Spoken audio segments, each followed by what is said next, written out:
mencoba lagi belajar, bukan udah jago, nggak sama sekali nggak. Mencoba lagi belajar, bisa nggak setelah udah panas banget, gergetan banget beberapa, udah bisa banget tuh dibalesin, di replay. Jangan deh. Ada yang udah di replay panjang, dihapus lagi nggak jadi. Kenapa? Karena masih belajar yakin diam itu keajaiban. Dan selama ini saya ngebuktiin diam itu emang keajaiban. Kenapa? Karena Allah pernah mengisahkan kisah Zakaria dan kisah-kisah yang lain, bagaimana mereka dapetin keajaiban dengan cara diam. Ini yang kita coba pengen rubah sedikit persepsi kita. Ya, nggak selalu bela diri dengan ngomong. Kadang kita bela diri itu dengan diam. Nggak selalu kita dapetin keajaiban itu dengan hanya mengandalkan manusia.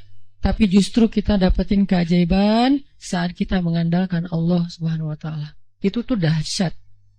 Yang kedua, sekarang setelah Nabi Zakaria dapat keajaiban anak yang soleh banget, sampai Allah kisahkan di ayat 13 gimana solehnya dia, 14, 15, dan seterusnya. Sekarang kita baca kisah kedua, yaitu kisah Sayyidah Maryam. Yaitu ada di ayat 26. Cuplikannya ada di ayat 26. Kalau kisah Maryam mah dimulai dari ayat 16 ya. Tapi yang masalah diam itu ada di ayat 26, 27, 28, dan 29. Bismillahirrahmanirrahim. Silakan.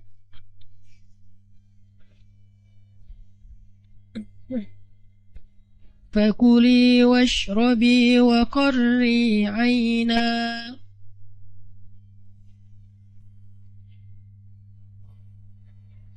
فإما ترين من البشر أحدا فقولي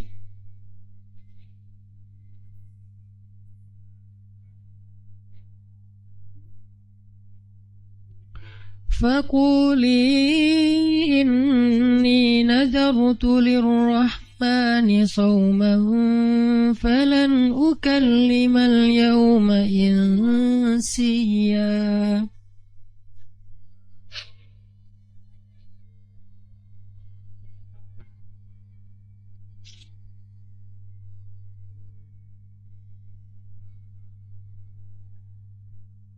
فأتت به قومها تحمله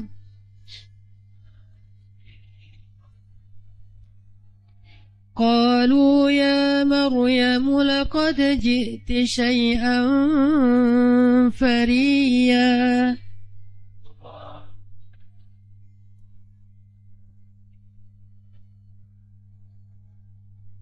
يا أخت هارون ما كان أبوك امرأ سوء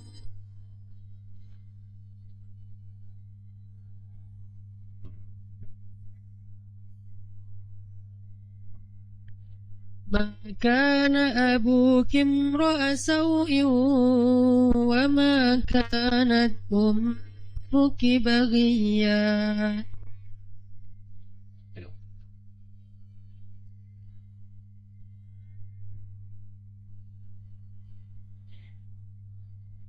فأشارت إليه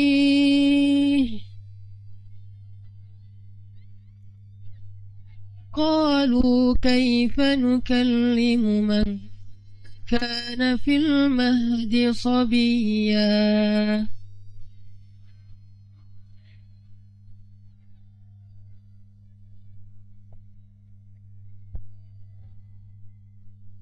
Dan maka makan dan minumlah dan bersenang hatilah engkau wahai Maryam, dan jika engkau bertemu dengan seseorang, katakanlah sesungguhnya saya telah berazam untuk berpuasa pada hari ini dan saya tidak akan berbicara dengan manusia pada hari ini.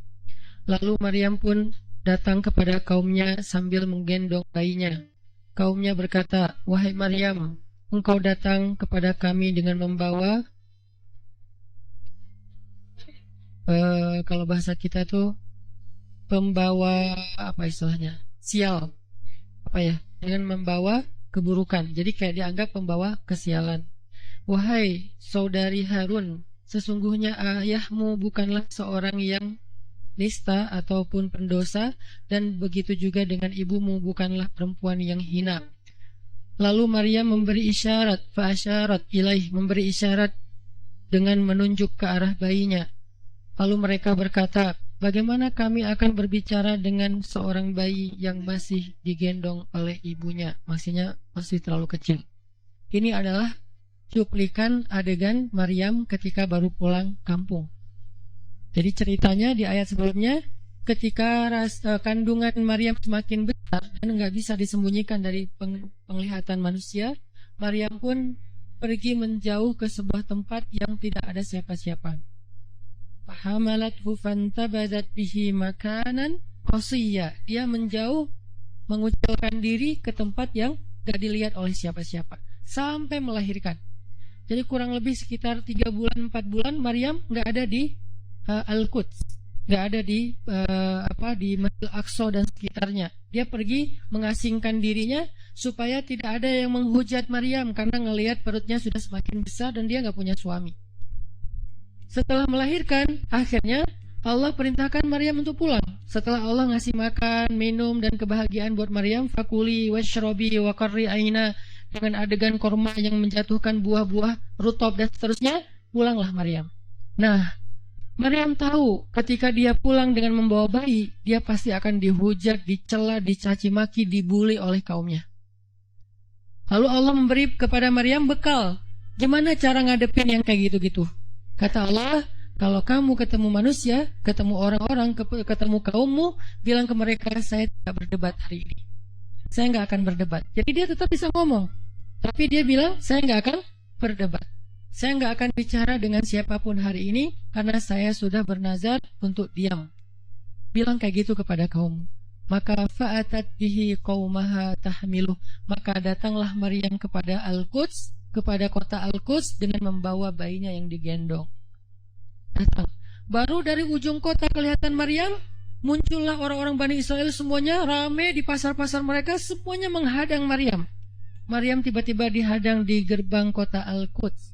Gak boleh masuk kota Al-Quds. Tadinya ada yang satu orang lihat, Maryam, langsung dia datang ke kota, dia umumkan ke semua orang, wahai Bani Israel, perempuan yang hina yang kita cari-cari sekarang sudah datang membawa bayi haramnya, membawa bayi selingkuhnya, membawa bayi hasil zinanya. Akhirnya orang-orang yang ada di Masjid Al-Aqsa, yang ada di rumah-rumah, yang ada di pasar, semuanya berkumpul di depan gerbang kota, menghalang Maryam masuk. Kebayang gak perasaan Maryam? Padahal dia itu lahir di situ, dia beribadah di situ, ayahnya orang situ, ulama pula, pamannya Nabi pula di situ, tapi dia sekarang dihadang oleh semua penduduk Al-Aqsa, penduduk Al-Quds, Bani Israel.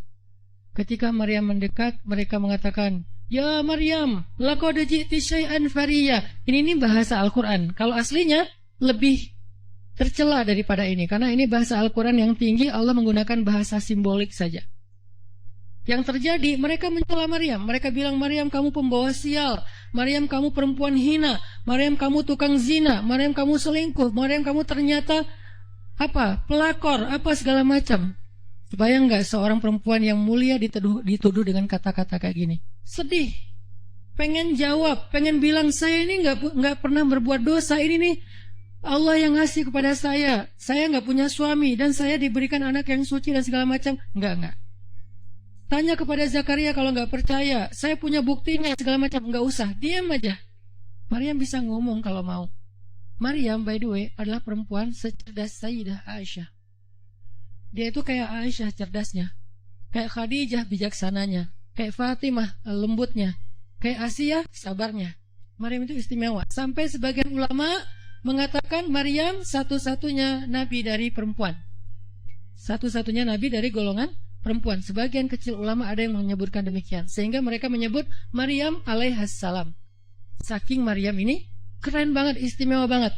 Tapi jumhur ulama sejarah mengatakan Maryam bukan nabi, tapi dia perempuan solehah, orang soleh, bahkan satu dari 4 perempuan sempurna di muka bumi, dan tidak ada yang kelima. Cuma ada 4. Kamula minar rijali katsir, kata Nabi. Laki-laki yang sempurna itu banyak, yaitu para rasul dan para nabi. Walam yakmul minan nisa illa 4. Tidak ada perempuan yang sempurna kecuali 4. Asiyah istri Fir'aun, kemudian Maryam anaknya Imran, kemudian Khadijah istri Rasulullah, dan Fatimah bintu Rasulullah. Artinya Maryam ini istimewa banget. Dia kalau mau argumen, dalilnya lebih banyak daripada para rabi-rabi Yahudi yang ada di situ. Karena ketika Maryam dulu berkhidmat di Masjid Aqsa, Maryam itu nggak belajar seperti yang lain-lain. Karena kan dulu orang Bani Israel itu paling anti sama cewek ya. Buat mereka perempuan itu kasta kedua. Seolah-olah perempuan itu nggak punya hak yang sama dengan laki-laki. Laki-laki punya hak belajar. Di Masjid Aqsa perempuan nggak boleh. Ini nih kesenjangan gender di masa Bani Israel dulu. Jadi kalau ada yang mau nuduh Islam sebagai tidak memperhatikan masalah gender, dia harusnya baca sejarah. Justru Islam, Al-Quran, Taurat, Injil mengangkat perempuan untuk setara dengan laki-laki. Awalnya perempuan itu hina di masyarakat Bani Israel, dianggap pembawa sial. Sampai masyarakat jahiliyah sebelum Islam datang, apa yang terjadi dengan bayi perempuan? Dibenamkan dalam pasir hidup-hidup, dibunuh, dilempar dari bukit supaya mati langsung seketika. Kenapa? Termasuk Umar pernah membunuh bayi perempuan. Umar radhiyallahu an. Kenapa dia sedih banget? Karena dia ingat masa lalu ketika dia pernah membunuh bayi perempuan. Kenapa mereka membunuh bayi perempuan? Karena dianggap perempuan ini membawa sial. Tapi datang Islam mengubah tradisi itu, mengubah persepsi publik. Yang tadinya perempuan dianggap hina, dalam Islam dikatakan surga ada di bawah telapak kaki ibu. Muncul harga diri perempuan naik. Apalagi sebaik-baik kalian, yang paling baik untuk istrinya, dan aku yang paling baik untuk istriku di antara kalian. Muncul lagi hadis, kalau seandainya laki-laki mau bersabar terhadap istrinya, maka harusnya dia bersabar 70 kali sehari kalau dia disakiti oleh istrinya. Yang ke-71 baru dia boleh marah. 70 belum boleh marah. Jadi perempuan, ibu-ibu, istri kalau mau bikin suaminya sebel, sampai 69. Atau 70 boleh lah. Tapi yang ke-71, nah ini udah layak dimarahin. Tapi kan gak pernah ada sampai 70 kan. Paling juga 10%-nya lah, 7 kali sehari. Dan itu istiqomah setiap hari. Hari ini, kok kamu gini lagi sih? Kemarin udah beda hari. Jadi beda hitungannya, 0 lagi. Mulai dari awal. Tapi nanti ada hadis penyeimbang. Nabi itu kan bijaksana banget. Yang diajarin bukan cewek doang, cowok juga diajarin. Ketika hadisnya supaya memuliakan perempuan ada, nanti ada lagi hadis laki-laki. Seandainya seorang perempuan menjilat luka dan darah dan nanah di tubuh suaminya, itu belum bisa membayar satu saja kebaikan suami kepada dia. Jadi menjilat lukanya aja belum bisa bayar kebaikan, terus ngapain marah-marah coba. Sehingga dua-duanya ada nasihat untuk suami. Kalau istrinya lagi ngambek, namanya juga lagi sedih, ya udah kamu sabar aja 70 kali. Untuk istri, jangan ngambek, karena kalau kalian berbuat baik aja belum bisa bayar kebaikan mereka. Terus gimana dong Ustadz? Ya udah, sekarang solusinya adalah sama-sama mengambil sisi baiknya. Kayak gitu nasihat Nabi. Makanya saya agak kurang setuju kalau khutbah Jumat itu memakai hadis menjilat darah dan nanah. Karena yang dengar suami. Wah bener nih khutbah Jumat, saya senang banget khutbah Jumat hari ini. Pulang-pulang, mah tadi khutbah Jumat keren banget. Nih mah, kebenaran aku catat. Nih mah, gak bisa. Kalau khutbah Jumat, pakailah hadis sabar 70 kali. Menasihati suami. Kalau majelis taklimnya ibu-ibu, masalah tadi, seandainya saya boleh menyuruh manusia sujud kepada manusia, saya suruh sujud istri kepada suami. Masing-masing ada hadisnya, jangan disilang. Ini gak bijak dalam ceramah, karena harusnya memberi nasihat yang bisa memperbaiki, bukan menambah tuntutan baru. Wah benar nih, kalau suami saya dengar, untung harusnya suami saya datang. Ustadz boleh nggak acara selamatan di rumah saya nanti temanya ini gitu. Kalau perlu ngundang Ustadz yang dia kenal, request dulu untuk ngemojokin pasangan. Ini nggak bijak. Balik lagi ke cerita tadi, Maryam tuh pinter banget, cerdas banget. Dari kecil dia udah hafal Taurat. Ibarat anak sekarang hafal Quran. Dan lebih sulit ngafal Taurat daripada Quran. Kenapa? Karena bahasa Al-Quran itu sastra banget. Jadi ngafalnya itu kayak ngafal syair. Itu aja udah susah kan?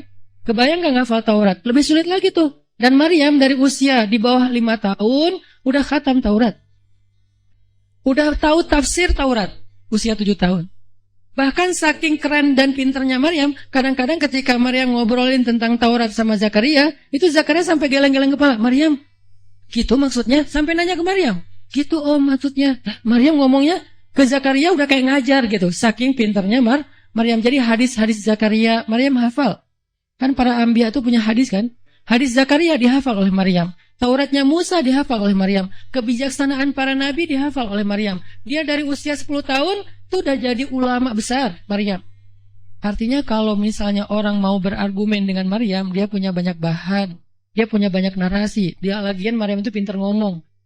Tapi Maryam diam.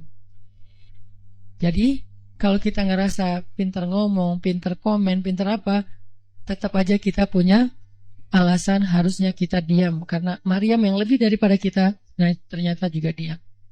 Akhirnya Maryam diam. Dikatakan, ya ukhta Harun. Diingatkan lagi dengan kemuliaan keluarga Imran. Ya ukhta Harun, ma'akana abuki imra'asau, wa ma'akanan ummuki bagiyah. Ayah kamu itu Imran loh Maryam, kamu gak malu punya bayi di luar pernikahan sementara keluarga kalian itu keluarga baik-baik. Apa kamu tega menyakiti ayahmu, mencoreng nama besar dan nama baik keluarga besarmu? Dan seterusnya. Maryam makin luar biasa, panas banget, sedih banget. Dan Maryam itu yang lebih berat lagi teman-teman. Mungkin kalau kita digituin agak kebal ya. Terutama cowok lah. Cowok kalau digituin agak kebal karena emang kurang berperasaan sih kalau cowok itu. Coba lihat dari angle cewek. Cewek itu lebih peka loh dari kita. Kita mah mungkin lebih mudah lah diam. Diomelin, diam aja. Karena kita kan orangnya agak santuy gitu kan. Kalau cewek itu gak bisa gitu. Makanya lihat angle ini dari angle cewek. Kalau tadi Zakaria, sekarang Maryam. Dan Maryam lebih peka daripada semua cewek yang ada di muka bumi. Lebih perasa lagi daripada perempuan yang ada di muka bumi. Sangat-sangat pemalu.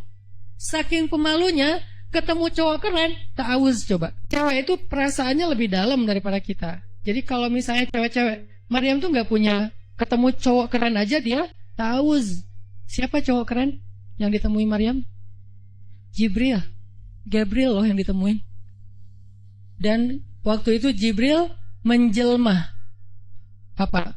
Fatamassalaha basyaran sawiyya. Jibril menjelma sebagai basyaran sawiyya. Allah yang ngomong tuh, cowok keren.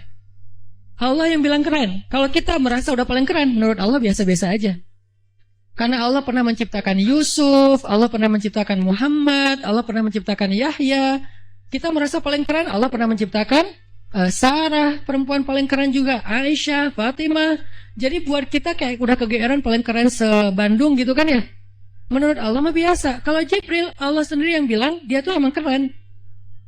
Jibril emang bukan malaikat, tapi kalau ketemu manusia, kecuali para nabi, Jibril itu menjelma sebagai manusia supaya tidak terlihat wujud aslinya. Karena nggak kuat orang ngelihat wujud aslinya Jibril.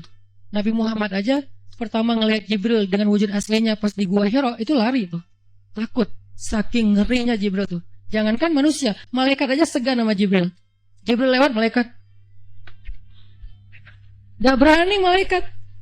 Kenapa saya bilang kok disegani? Allah yang bilang di Al-Quran, dia itu malaikat yang disegani.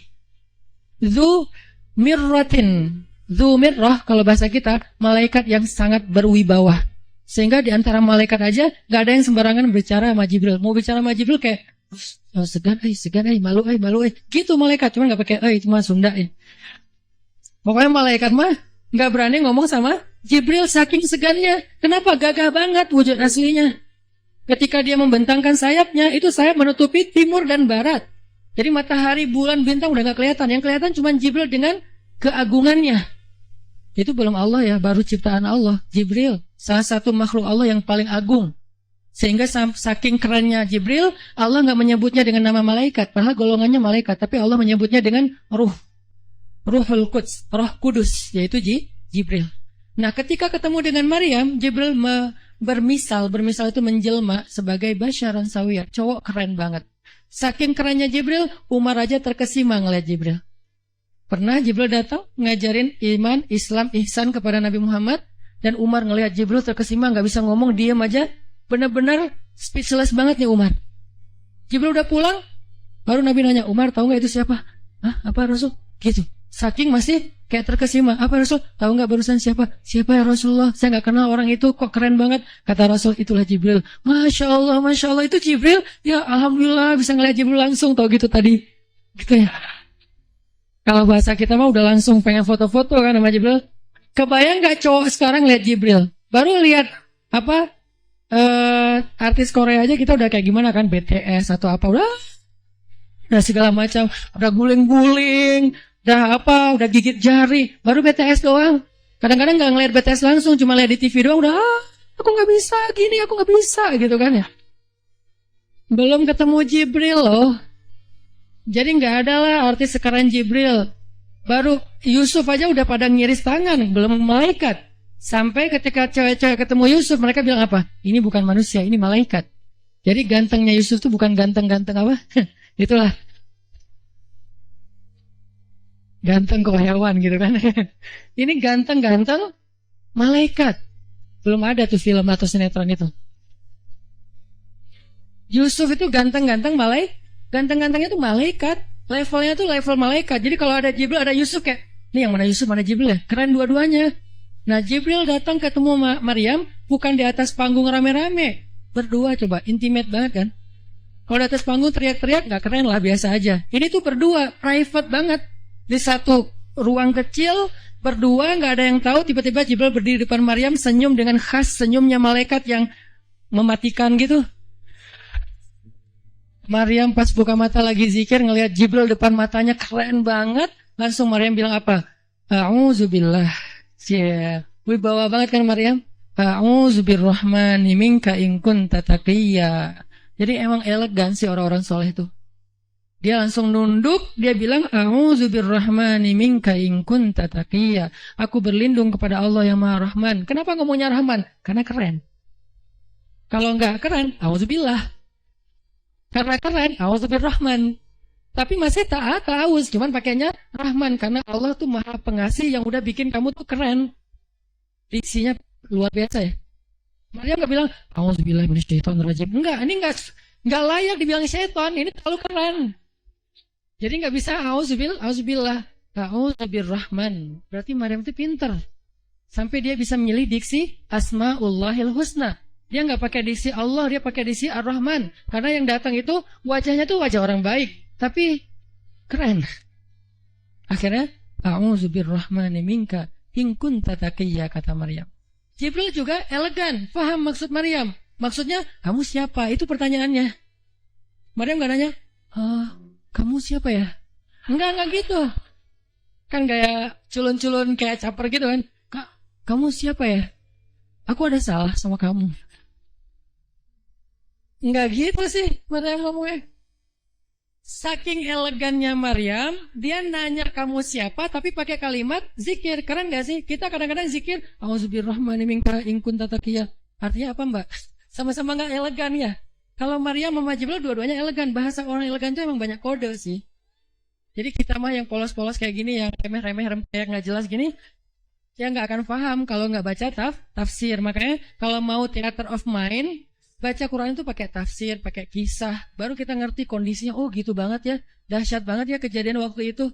Jibril datang dengan wujud yang kerennya. Maryam pengen nanya kamu siapa? Kok tiba-tiba masuk ruangan saya? Tapi bahasanya A'udzubirrahmani minka in kunta taqiyya. Aku berlindung kepada Allah yang Maha Baik darimu kalau kamu takut kepada Allah. Maksudnya kamu siapa? Takut gak kamu sama Allah? Baru Jibril mengatakan, saya adalah utusan Allah, berarti malaikat, untuk memberi kabar kepadamu kalau kamu akan punya anak. Baru Maryam melihat, gimana saya punya anak? Ya udah ada obrolan nih. Dan mereka udah biasa aja, oh Jibril, saya kira siapa? Udahlah, gak mungkin. Artinya udah kayak gitu nih kesolehan Maryam. Artinya Maryam itu orang yang sangat peka banget, perasaannya dalam banget. Terus nanti ketika Maryam melahirkan anak, tahu gak kata-kata Maryam apa? Ya laitani mittu qabla hadha wa kuntu nasyam mansiya. Saat Maryam merasakan sakitnya kontraksi, mau melahirkan Isa, Maryam itu sambil kontraksi sambil bilang, ya laitani mittu qabla hadha wa kuntu nasyan mansiya. Aduhai seandainya saya mati aja sebelum kejadian ini dan saya dilupakan oleh manusia seolah-olah saya tidak pernah ada. Kenapa Maryam ngomong kayak gini? Maryam ngebayangin betapa malunya dia nanti kalau harus membawa bayinya ketemu Bani Israel yang pada bawel. Bani Israel itu terkenal kaum yang paling bawel. Bawelnya banget. Kalau kita baca Al-Baqarah itu isinya kebawelan Bani Israel. Kata Nabi Musa, sembelihlah Al-Baqarah. Al-Baqarah itu kan banyak. Yang warna apa? Cari yang warnanya bersih. Yang bersih kan juga ada belang-belangnya nggak dikit. Terus yang beratnya berapa kilo, yang dari mana, dari Bali atau NTB atau dari mana, bawel banget. Udahlah, cari aja seekor sapi, sembelih beres. Tapi nanya lagi, bertele-tele. Itulah Bani Israel. Dan Maryam tahu banget karakter kaumnya. Jangankan dengan fitnah kayak gini nih, ketemu Nabi yang udah menyampaikan hal yang benar aja, itu di debat itu habis-habisan. Apalagi dengan kondisi Maryam. Makanya Maryam takut banget, dia nggak kuat menanggung malu. Kalau kita mungkin masih kuat lah nanggung malu. Kadang-kadang malah malu-maluin gitu kan. Kalau Maryam nggak kuat nanggung malu, berarti orang yang seperti ini harusnya kan berat banget untuk diam kan. Nggak akan kuat diam, harusnya dia ngomong gitu, dia belain diri. Tapi Maryam itu sisi lainnya adalah perempuan yang mukminah, siddiqah, sangat yakin sama Allah. Allah suruh diam, ya udah diam. Gimana pun dihujat, diam. Kata Allah diam. Ya Allah, mereka bilang saya itu berzina, diam. Ya Allah bilang ini anak haram, ini anak saya nih, anak yang mulia. Anak yang satu-satunya ketika lahir nggak disentuh setan di antara manusia loh. Satu-satunya manusia ketika lahir nggak disentuh setan. Nabi Muhammad setannya malah diislamkan. Beda, perannya itu beda. Kalau Isa nggak disentuh setan. Kalau Nabi Muhammad setannya malah masuk Islam. Masing-masing punya keistimewaan lah. Tapi satu-satunya manusia yang lahir nggak disentuh setan cuma Isa. Kita semuanya pernah disentuh. Lahir langsung. Apa sih lo datang-datang ke dunia nggak nambah-nambahin kerjaan gua gitu kan? Kita nih orang biasa. Jadi pas lahir udah ada langsung setan bisik yuwas bisufi sudurinas. Makanya disuruh azan kan? Karena kenapa? Biar nggak dibisikin sama setan. Dan kalau bisa suara azan kita harus lebih lembut daripada suara setan. Karena setan juga kayak nge-tricky gitu. Saya ibu kamu. Anak bayi dinina bobokan sama setan. Hiduplah iblis gitu-gitu kan. Jadi kayak didoktrin sama setan, iblis itu keren, iblis itu soleh, iblis itu baik. Tapi pakai bahasa nasyid. Lagunya tuh kayak akustik gitu, lembut banget gitu kan. Makanya suara muazin kalau azanin anaknya yang lembut. Jangan azan Allah Akbar, asyhadu an la ilaha illallah. Dia malas ke masjid nanti kalau udah dewasa. Kenapa? Gue malas banget dengan suara ini nih. Salahnya siapa coba? Salah ayahnya. Belajar azan di Al-Latif sama Muzammil, sama Teras Tahfiz. Biar azannya tuh kayak Allahu Akbar. Bayinya senyum-senyum. Ntar gue bisa lebih dari itu. Canda. Intinya adalah Maryam itu pemalu banget. Jadi dia bisa banget untuk ngebales. Tapi dia diam. Sampai akhirnya fa'asyarat ilaih. Dia memberi isyarat. Arti memberi isyarat, dia nunjuk ke arah Isa alaihissalam yang masih digendong. Kalau kalian mau ngomong aja sama bayinya. Allah yang nyuruh gitu. Makin kayak marah dan makin menjadi-jadi orang Bani Israel ketika Maryam memberi isyarat nunjuk ke arah Isa. Mereka bilang, ya Maryam, kamu udah gila apa? Sekarang kamu nyuruh kami bicara dengan bayi yang masih dalam gendongan ibunya. Benar, Maryam tuh ternyata udah stres gila. Dia gara-gara ditinggal sama selingkuhannya, sekarang dia jadi orang gila. Wah, luar biasa tuduhan kepada Maryam. Maryam diam aja, sedih, nahan air mata. Tapi bukan emotikon yang menggenang air mata di sini ya. Nahan aja air mata. Sampai kemudian Allah datangkan keajaiban. Jadikan bayinya bicara. Isa bicara. Panjang lagi omongannya Isa. Ibuku ini baik, ibuku begini-begini, saya itu hamba Allah, saya itu anak yang suci, saya itu begini-begini, sampai beres. Baru mereka pada pulang, karena mereka merasa terbantahkan semua tuduhan palsu mereka kepada Maryam. Masuklah Maryam, disambut mulia oleh beberapa orang. Maryam itu perempuan mulia, Allah mendatangkan dia sebagai keberkahan. Tadi dituduh pembawa sial, sekarang disebut pembawa berkah. Mulailah Maryam terkenal. Isa dididik. Kemana Isa pergi? Anak-anak kecil segengnya Isa pengen jadi temannya Isa. Gue temannya Isa lo, gue temannya Isa lo. Gak lama kemudian Isa jadi temannya Yahya. Ketika dia udah bisa main sama Yahya, main berdua sama Yahya. Kemana-mana berdua. Yahya, Isa. Tapi usianya agak jauh berbeda. Ketika Yahya udah masuk SD, Isa barulah lahir. Jadi kayak agak sekitar 7-10 tahun lah kurang lebih. Mereka jarak usianya. Tapi pas Isa udah remaja, mereka udah nyambung ngobrol. Nah, kelebihan masing-masing. Kalau Yahya itu kisah-kisah orang yang dibela sama Allah. Pernah gak dibela sama Allah? Pernah gak dibela sama mantan? Pas lagi reunian jalan nih, ketemuan sama teman-teman. Ada dia di situ. Terus ada yang iseng sama kita atau ada yang baper sama kita, dia belain. Lo nggak usah gitu, dia nggak seburuk yang lo sangka. Pernah nggak dibela sama seseorang yang kita pernah sayang? Yang ada ditikung ya. Ini yang ngebelain kita tuh bukan manusia. Dibelain sama orang tua, pasti. Dibelain sama guru, kadang. Tergantung kita kan ya. Kalau kita baik ya dibelain. Dibelain sama teman, oke. Itu karena emang satu komunitas, satu main, satu geng. Oke lah. Tapi sekarang yang ngebelain kita, Allah. Pemilik alam semesta. Yang kalau Allah udah ngebelain kita, tiba-tiba kita jadi selebgram langit. Diposting sama Allah di Instagram langit. Ada tuh hadis postingan gimana Allah nge-mention kita di antara para malaikat. Gimana cara Allah nge-mention? Allah kalau cinta kepada seorang hamba, maka Allah akan bilang kepada malaikat Jibril, Jibril, aku cinta sama Fulan bin Fulan. Pakai @-nya. Underscore. Bukan yang akun fake ya, yang beneran. Aku cinta kepada @Fulan underscore bin Fulan. Maka cintailah dia. Akhirnya Jibril langsung nge-like, langsung nge-follow orang itu. Setelah Jibril nge-follow, dia akan nge-repost. Nge-repost berita dari postingan Allah tadi kepada malaikat-malaikat lain. Dia repost, dia bikin grup di Instagramnya atau grup di WA-nya, broadcast. Apa broadcastnya? Malaikat-malaikat, Allah cinta kepada @Fulan underscore bin Fulan.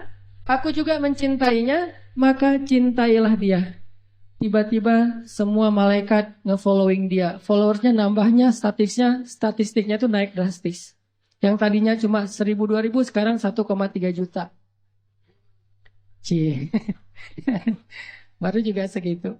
Di-follow sama para malaikat. Kalau yang nge-follow-nya manusia, biasa.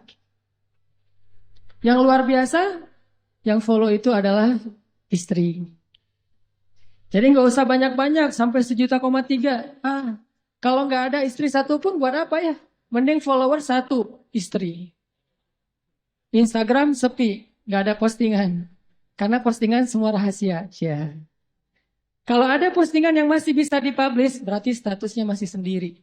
Begitu berdua, semuanya di-lock, nggak bisa masuk lagi. Karena sudah harus disensor. Nggak ngerti ya? Nikah dulu. Malaikat nge-following dia tuh, tiba-tiba jadi selebgram langit. Udah gitu malaikat juga semuanya pada nge-repost, masing-masing nge-repost kepada siapa? Kepada makhluk yang berada dalam tanggungan atau kerjaan malaikat. Malaikat di laut akan bilang kepada semua ikan, sesungguhnya Allah mencintai Fulan underscore bin Fulan.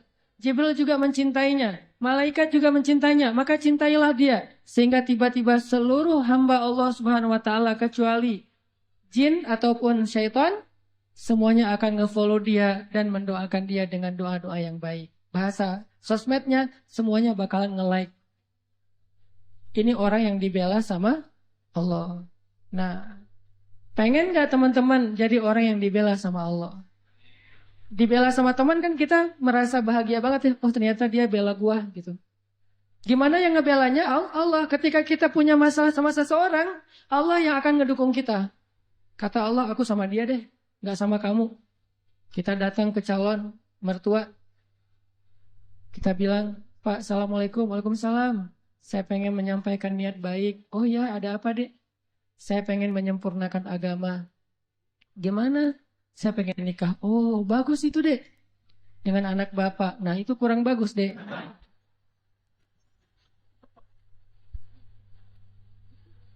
Ditolak nih mentah-mentah. Allah yang akan bela kita. Pulang, ya Allah, dia nolak saya. Engkau maha melihat. Engkau maha mengetahui. Bolak-balikanlah hatinya. Malam mimpi. Mimpi mau jatuh ke dalam jurang. Tiba-tiba ada tangan yang narik dia pas ngelihat wajah kita. Saya lagi senyum gitu. Masya Allah, berarti dia yang menyelamatkan saya nanti di akhirat. Pagi-pagi kepoin mana nih anak yang kemarin datang, cari. Akhirnya calon mertua sendiri yang datang ngelamar kita, bayangin. Pernah nggak ngalamin kayak gitu?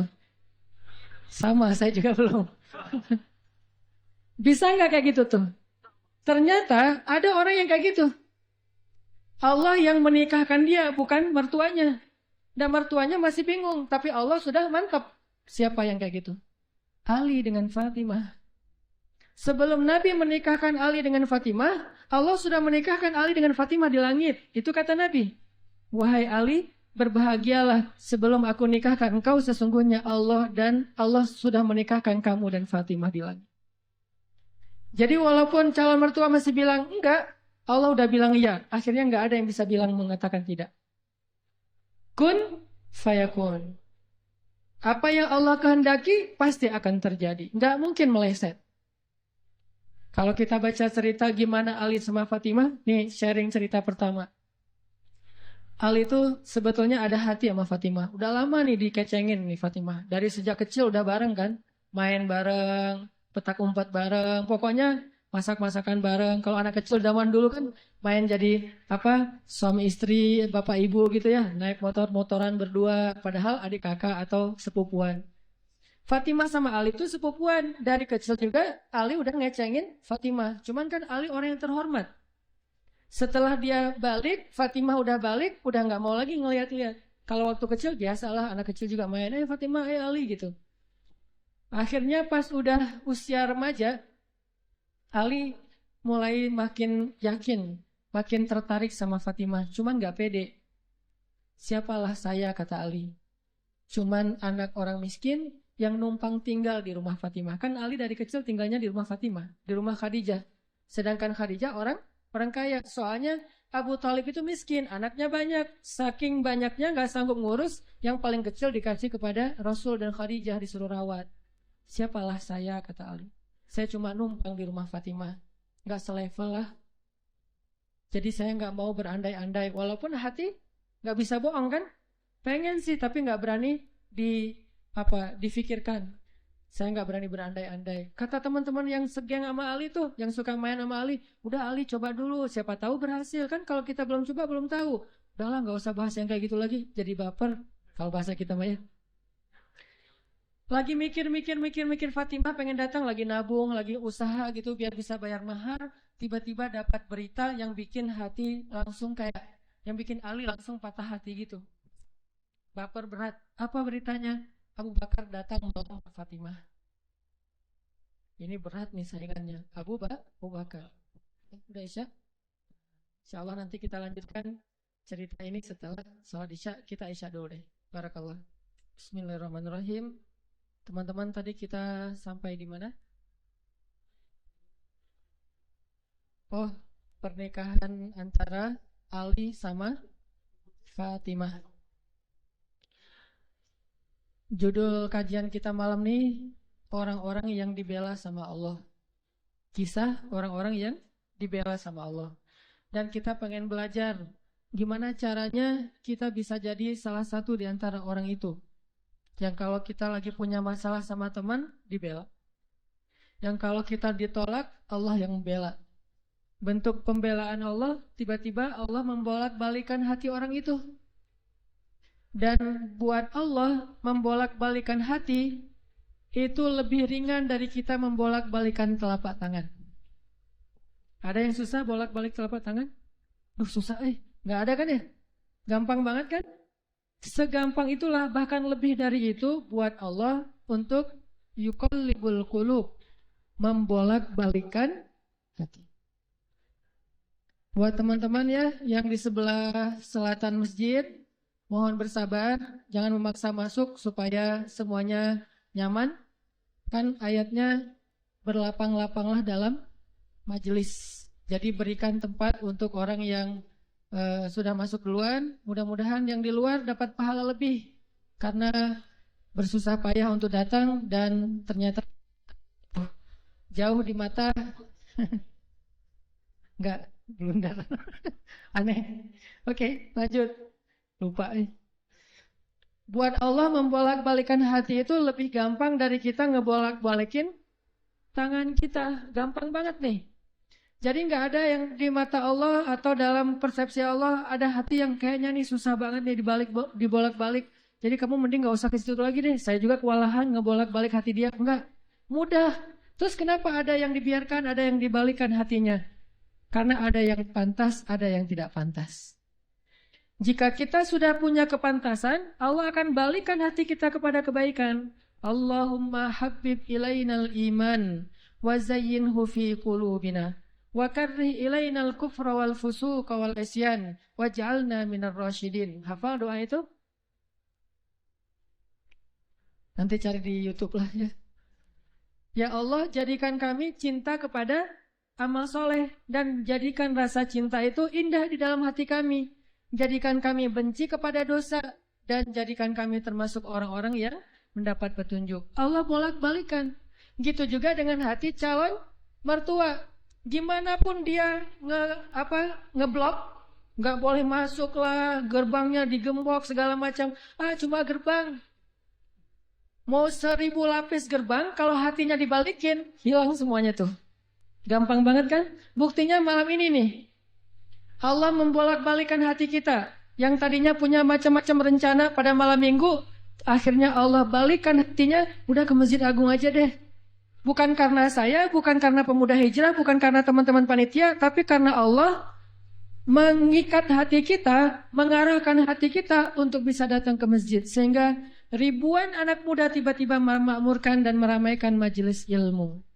Kalau di ribuan orang aja bisa Allah bolak-balikan hatinya, apalagi cuma satu orang. Ya, ada berapa ribu sekarang? 15.000? Lebih nih, Masjid Agung ini daya tampungnya berapa? 10.000 ya? Sampai keluar. Berarti sekitar 20.000. Ini benar-benar sesuai dengan yang dulu banget saya harapin 2 tahun yang lalu bisa ngalahin Tomorrowland. Minimal DWP lah ya. Bisa ngalahin DWP atau kalau bisa Tomorrowland. Saya pernah kemarin tuh acara taklim di Pekanbaru, Anur, yang datang sekitar 25.000 anak muda di depan masjid penuh. Malam yang sama ada acara juga di mall, tapi acaranya sepi, yang taklimnya ramai. Masya Allah. Habis itu baru ke mall. Tetap aja sama-sama ramai. Intinya teman-teman, mudah buat Allah. Sama kayak Allah membolak-balikan hati Nabi Muhammad, mertuanya Ali bin Abi Thalib. Padahal udah yang datang itu kurang keren apa coba? Abu Bakar. Secara fisik terkenal Abu Bakar itu orangnya putih, nggak terlalu gemuk, jadi badannya tuh bagus. Terus orangnya dermawan, akhlaknya paling mulia, dan nggak pernah syirik sejak zaman jahiliyah. Di antara sahabat Nabi yang nggak pernah melakukan dosa syirik sejak zaman jahiliyah, Ali dan Abu Bakar.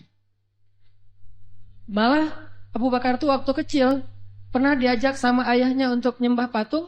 Begitu ayahnya selesai ibadah nyembah patung pergi, itu patung diludahin sama Abu Bakar. Dilemparin kotoran sama Abu Bakar. Apa sih lo patung doang masa disembahin? Kalau lo bisa balas gua, coba lo balas, dilemparin. Ternyata nggak balas. Dari kecil juga Abu Bakar itu udah nggak pernah syirik. Orang yang sangat terjaga, hanif. Dan julukannya juga sama dengan julukan Nabi Ibrahim, Siddiq. Wadhkur fil kitab Ibrahim innahu kana siddiqan nabiyya. Ibrahim Siddiq, Abu Bakar Siddiq, sama nih. Bahkan Nabi sering membandingkan Abu Bakar sama Ibrahim. Engkau wahai Abu Bakar seperti Ibrahim, engkau wahai Umar seperti Musa. Ya iyalah Umar ya. Musa kan gak sengaja Noel orang langsung meninggal kan ya.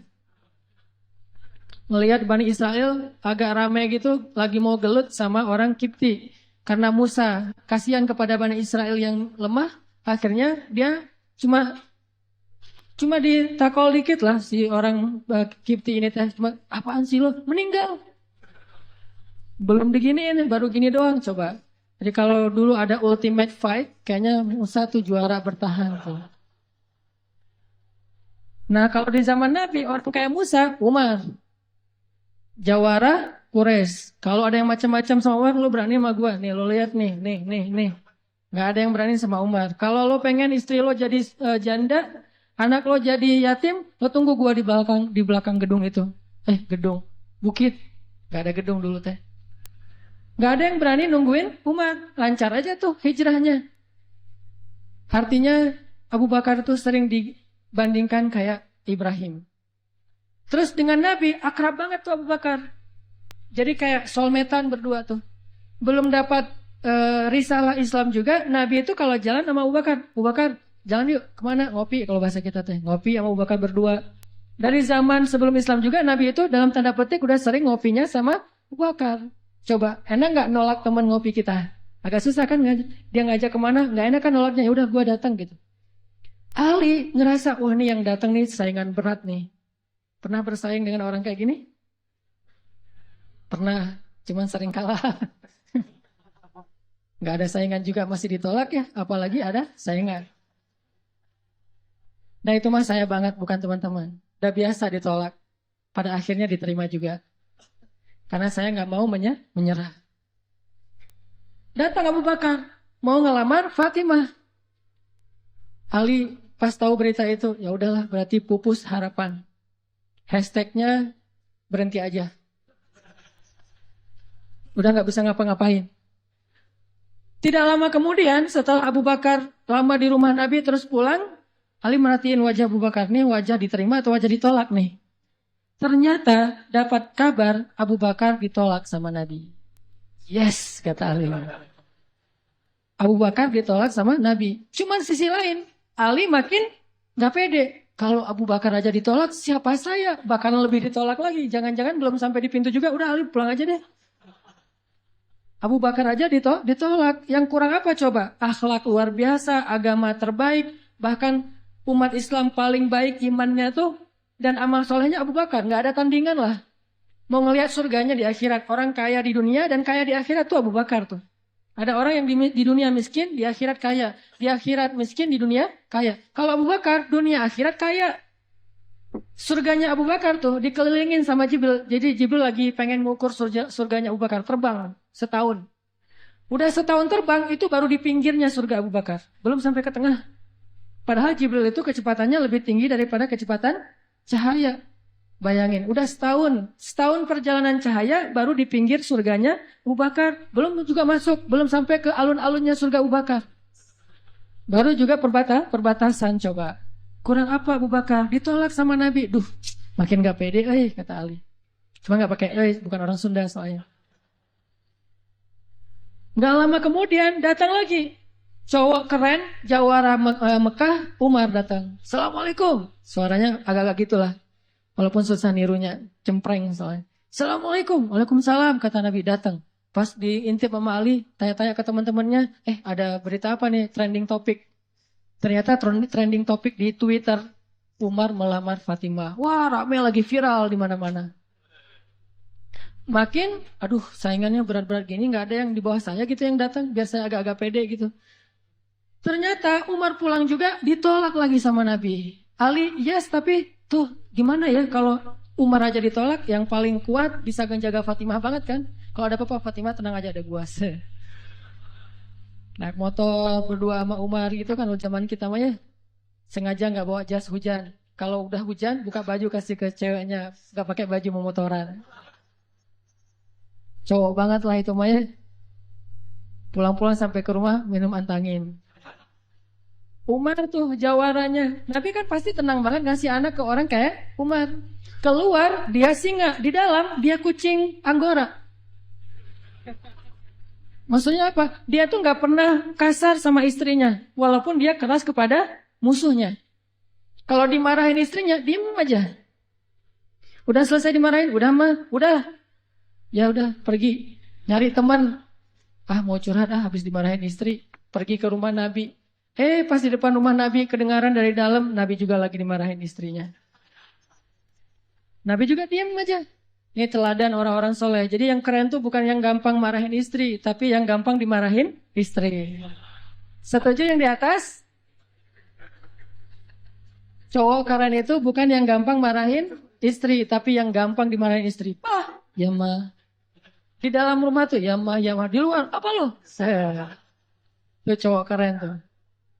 Pas Nabi keluar, ada Umar. ya Rasulullah. Umar nggak mau ngebahas, nggak mau komen lah, daripada komentar di blog kan, diam aja deh gitu. Udah selesai jalan sama Umar. Umar nanya, ya Rasul, saya tadi habis dimarahin istri, mau ngajak Rasul ngopi, curhat, Nabi juga lagi dimarahin. Kata Nabi, bagaimanapun dialah yang mengurus rumah, dia yang mengurus aku, keluargaku. Nabi nyebutin kebaikan-kebaikan istri. Nggak mau nyebutin, dasar emang perempuan emang kayak gitu ya. Saya tuh Nabi loh, masa Nabi dimarahin? Kamu paham gak sih perasaan aku? Gitu. Nggak, Nabi nggak ngomong kayak gitu. Nabi cuma membicarakan kebaikan istrinya. Umar yang datang ditolak. Akhirnya Ali udahlah, mau kayak gini mah udah kayaknya udah nggak mungkin deh. Abu Bakar ditolak, Umar ditolak, berarti ada standar di atas mereka berdua. Yang kaya raya ditolak, yang paling eksis berpengaruh, jawara ditolak. Nah, saya nggak punya dua-duanya. Masih kecil soalnya. Nanti kalau dia udah dewasa, Ali emang jawara juga tuh. Malah gladiatornya Nabi kan.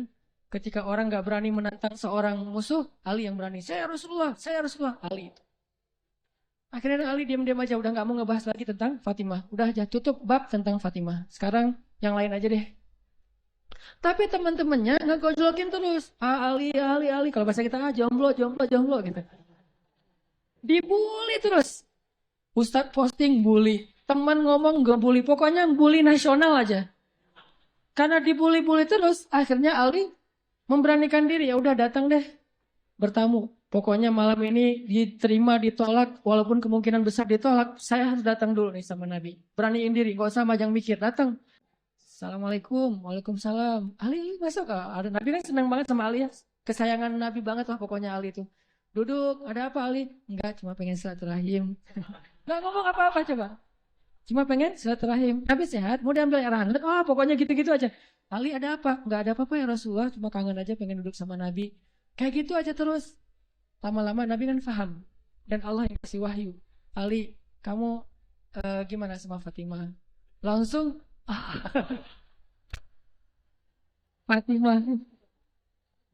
Kebayang gak sih perasaan kita tuh sama orang yang kita kayak udah ngeklik banget, udah habis-habisan, pokoknya kalau nggak dia saya mending gak usah nikah deh, gitu ya. Kalau nggak dia mending saya jomblo aja seumur hidup. Kalau nggak dia mending saya bunuh diri aja, Jan. Udah gitu bunuh dirinya nggak mati lagi kesangkut di tiang listrik.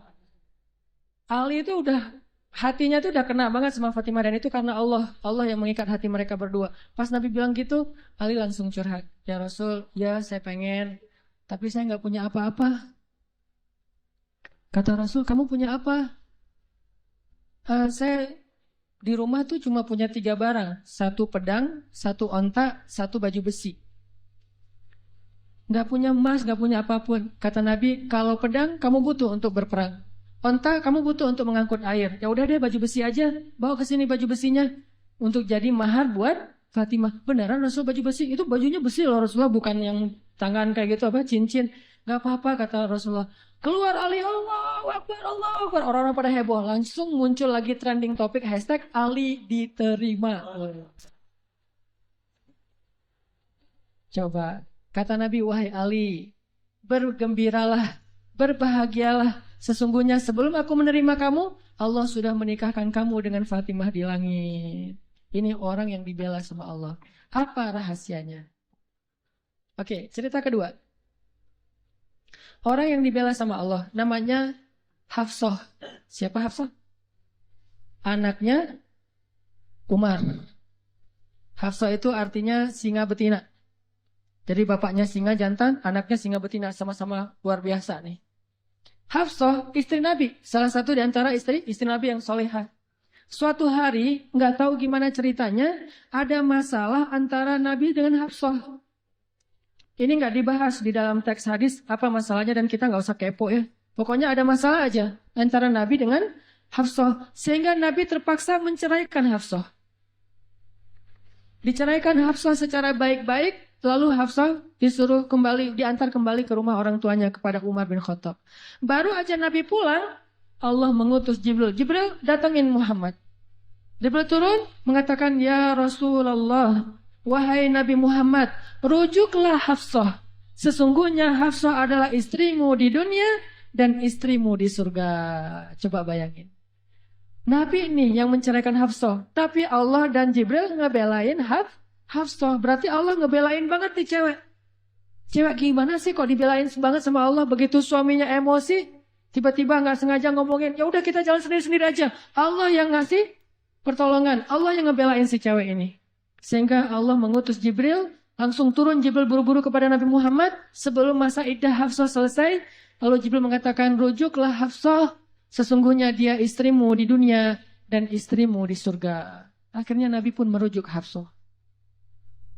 Apakah Hafsah marah-marah kepada Nabi Muhammad? Enggak. Apakah Hafsah mengutus Umar? Kan ayah tuh jawara, udah datengin dong Rasulullah tuh mau carain saya enak aja. Enggak.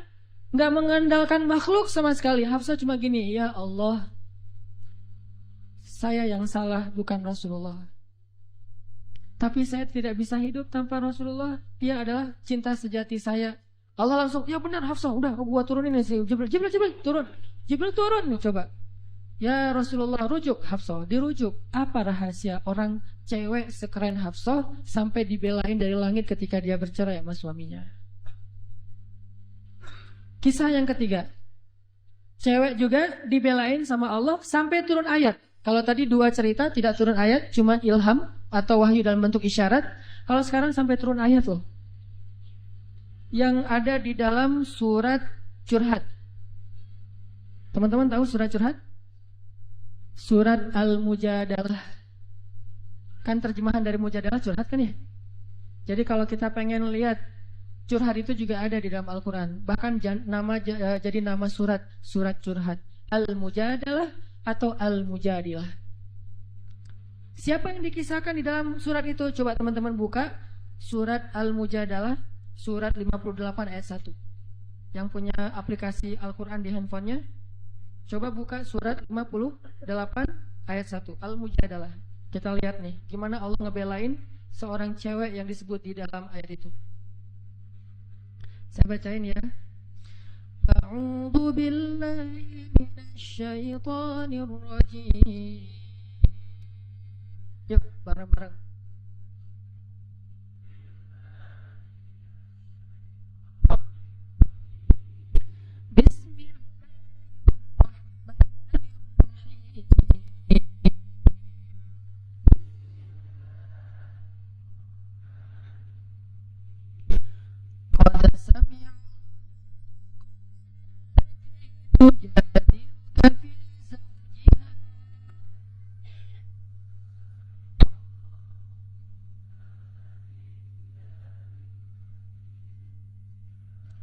وتشتكي الله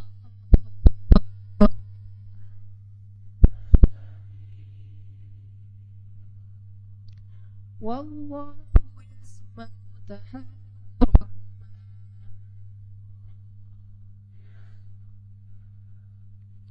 إن سميع بصير.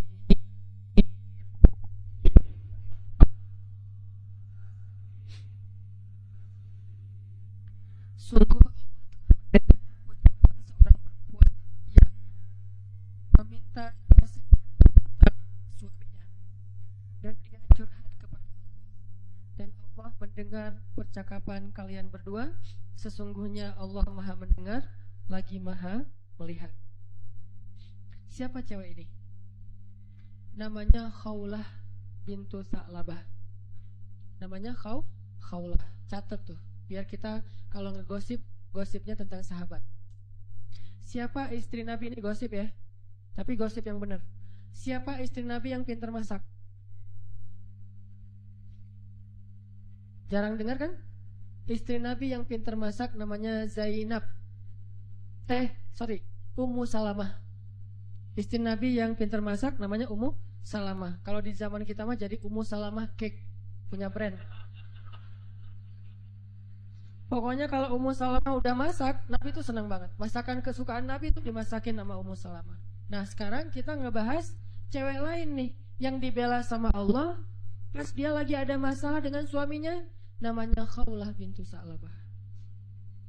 Apa yang terjadi? Khawlah tuh diuji dengan punya suami pemarah. Orangnya tuh gampang bete.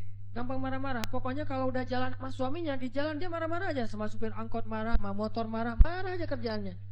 Dasar nih orang gak bisa nyetir, dasar nih angkot, dasar. Kerjaannya marah-marah. Dan kalau istrinya salah dikit, dimarahin sama suaminya. Sampai suatu saat, saking suaminya ini udah marah dan emosi banget, suaminya pun menzihar khaulah. Apa menzihar? Menzihar itu menyebutkan istri seolah-olah jadi ibu, sehingga dia menjadi haram buat suaminya, kayak ditalak 3 gitu. Kamu buat saya seperti ibu saya, berarti udah nggak bisa lagi jadi suami istri, udah jadi kayak ayah, ibu dan anak. Itu tradisi Arab jahiliyah. Nah, gara-gara dia dizihar sama suaminya, dia kan bingung. Kalau saya udah digituin, apakah saya masih boleh serumah sama suami saya? Masih boleh tidur bareng dengan suami saya? Kan bingung nih. Minta nasihat dan fatwa kepada kiainya.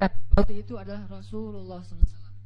Datang nih kaul ke Nabi dalam wajah yang sedih, baru dizihar, talak 3 sama suaminya. Dia datang, ya Rasulullah, apa hukum seorang suami yang mengatakan kepada istrinya, engkau bagiku seperti punggung ibuku?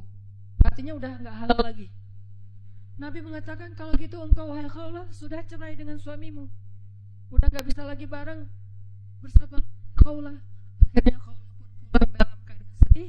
Dia curhat kepada Allah, ya Allah, memang suami saya itu banyak salahnya, memang suami saya itu pemarah, tetapi dialah cinta pertama saya. Coba ketulusan cinta cewek. Dialah cinta pertama saya, dan dia gimana bisa hidup? Siapa yang akan ngerawat dia kalau dia menceraikan saya? Selama ini yang ngerawat dia cuma saya. Ya Allah, bagaimana ini? Watashtaki ilallah.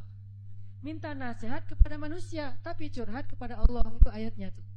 Tujadiluka watashtaki ilallah. Dia minta fatwanya kepada kamu Muhammad, tapi curhatnya kepada Allah.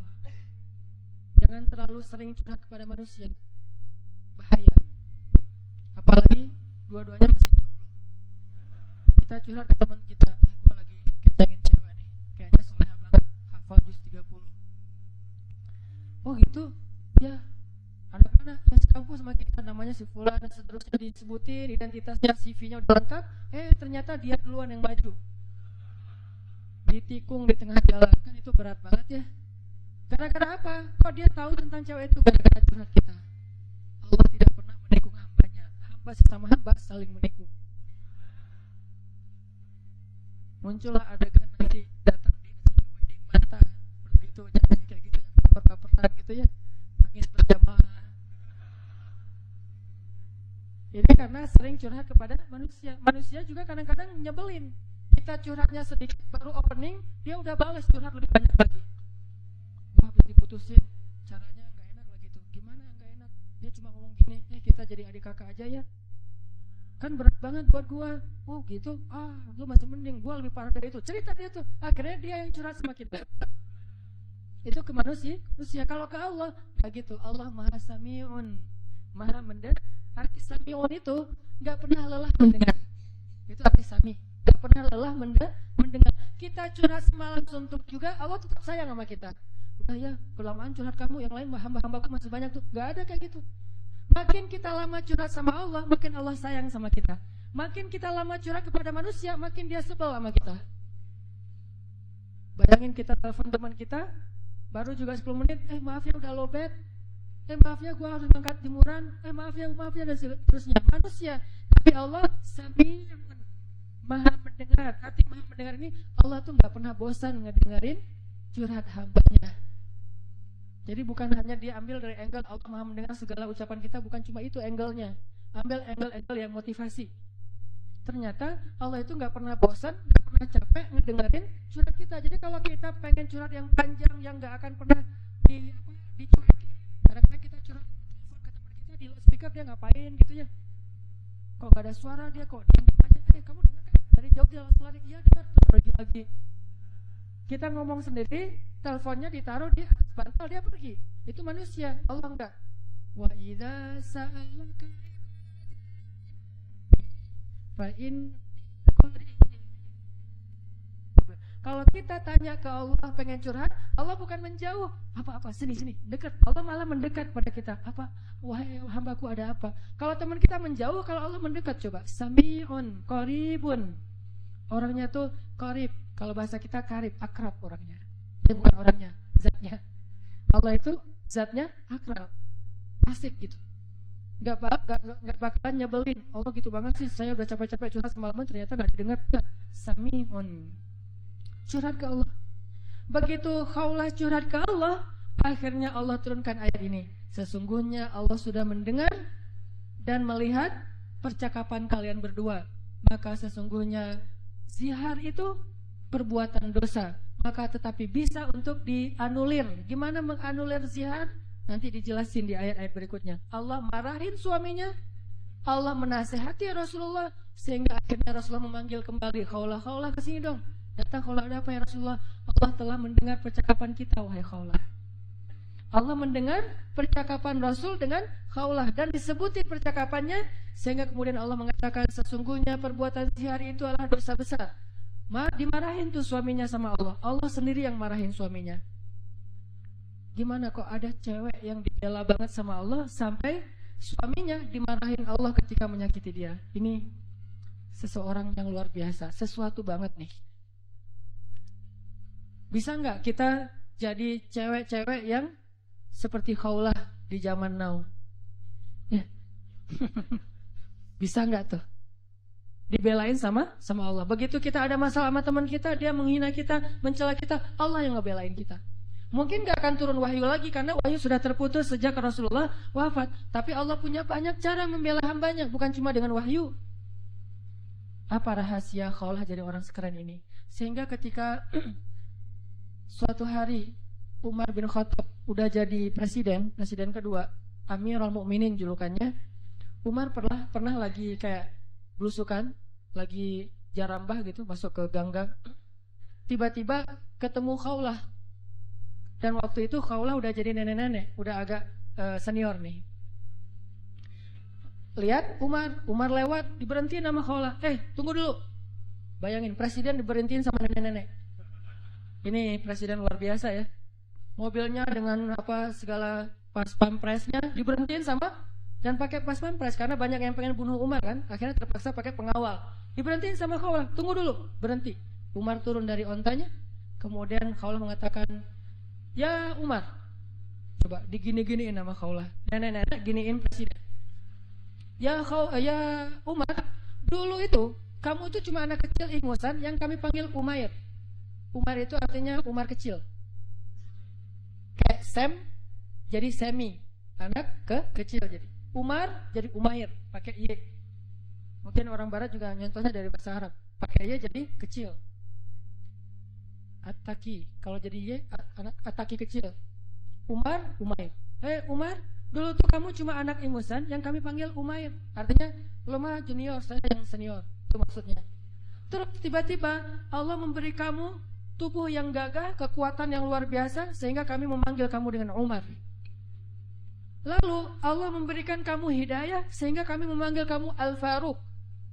Lalu Allah memberikan kepada kamu amanah sehingga menjadi pemimpin, sehingga kami memanggil kamu Amirul Mukminin. Ketahuilah wahai Umar, sesungguhnya kamu bukan siapa-siapa tanpa Allah Subhanahu wa taala. Dinasihati nih presiden sama nenek ini. Pengawalnya presiden agak tersinggung. Udah ya nenek, minggir presiden mau lewat gitu. Kata Umar, ya, biarkan dia wahai pengawal. Kalian tahu nggak siapa dia? Namanya siapa? Pengawalnya kayaknya ini anak-anak baru hijrah gitu, belum kenal gitu. Gak tahu siapa Khawlah. Jadi bukan orang-orang yang udah Islam dari awal. Gak tahu cerita Khawlah. Kalian tahu gak siapa dia? Siapa ya Amirul Mukminin? Dialah orang yang karenanya turun surat Al-Mujadalah atau Al-Mujadilah. Allah saja ngebela dia dari langit. Siapa kalian yang pengen mengusir dia? Akhirnya semuanya pada cium tangan Khawlah. Kalau dalam bahasa kita mah. Akhirnya berumah, ya udah, ada lagi nih? Gak ada, udah pergi aja. Ya udah, pergi. Coba. Siapa orang yang seperti Khawlah dibela sama Allah, diistimewakan sama Allah, sampai akhirnya orang-orang sekelas pun gak berani macam-macam sama Khawlah. Apa rahasianya? Ini Khawlah. Cerita yang lain, orang yang dibela sama Allah Subhanahu wa taala itu Aisyah, istri Nabi sallallahu alaihi wasallam, yang dijuluki dengan dua panggilan Aisyah. Yang satu panggilannya Humairah. Apa arti Humairah? kalau lagi malu wajahnya merah. Pernah lihat cewek wajahnya merah? Pakai gitu ya. Kalau Aisyah itu bukan karena dia make upan, memang wajahnya merah kalau lagi malu. Kalau Nabi muji-muji Aisyah, malu merah. Malu pakai ngomong. Itu mas saya. Aisyah Humairah, wajahnya kemerah-merahan. Saking putihnya Aisyah, Abu Bakar itu kan orangnya putih, makanya anaknya juga kenapa dipanggil Abu Bakar? Karena bukan nama aslinya, itu apa? Akal lah ya. S non S gitu. Akal Abu Bakar. Kenapa dipanggil Abu Bakar? Abu Bakar itu artinya bapak yang punya anak perawan yang cantik-cantik. Aisyah, Asma, itu cantik-cantik semua tuh. Makanya bapaknya dipanggil Abu Bakar. Kita kalau punya belum nikah, udah nikah, kalau punya anak cewek 2 orang, maka dia bisa dipanggil Abu Bakar. Walaupun namanya bisa aja siapa gitu, tapi bisa dipanggil Abu Bakar. Kenapa? Punya anak perawan cantik, solehah. Humairah. Nama lainnya, Nabi juga senang manggil Aisyah itu dengan panggilan Aish. Disingkat Aisyah jadi Aish. Dalam bahasa Sunda jadi Eis. Itu benar. Pasti orang Sunda manggil Eis itu asal muasalnya dari panggilan Aisyah. Karena kita nggak bisa susah ngucapin A, dari Ais jadi Eis. Berarti orang Sunda juga ada hubungannya dengan para ulama. Eis. Jadi yang manggil istrinya walaupun nama istrinya mungkin siapa gitu ya, manggil aja Eis. Kok Eis sih? Aisyah gitu. Aish. Panggilan sayang Nabi ini. Saking cantiknya Aisyah, banyak yang sebetulnya baper ketika Nabi nikah sama Aisyah. Patah hati cowok-cowok Madinah. Wah, apaan sih Nabi nikah sama Aisyah? Ramai aja tuh. Ketika Nabi nikah sama Aisyah. Suatu hari Nabi itu lagi jalan, lagi touring gitu sama sahabat-sahabat. Bahasa dulu mah berangkat berjihad ya. Cuman sebutlah touring. Karena Nabi sambil berjihad juga sambil touring sambil main. Nah Nabi itu kan kalau berangkat touring bawa istri ya. Jadi kalau yang berangkat touring bawa istri kurang ikut sunnah menurut saya. Touring memotoran bawa istri, tapi jangan bawa jas hujan. Biar kalau hujan mah, nggak pakai baju. Nah Nabi lagi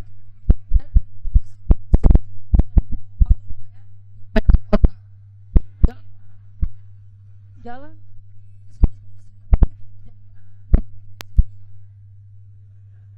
kan jangan bagus masjid gede gitu ya. KFC segala macam lah bisa makan di situ, ada apa tempat kopi.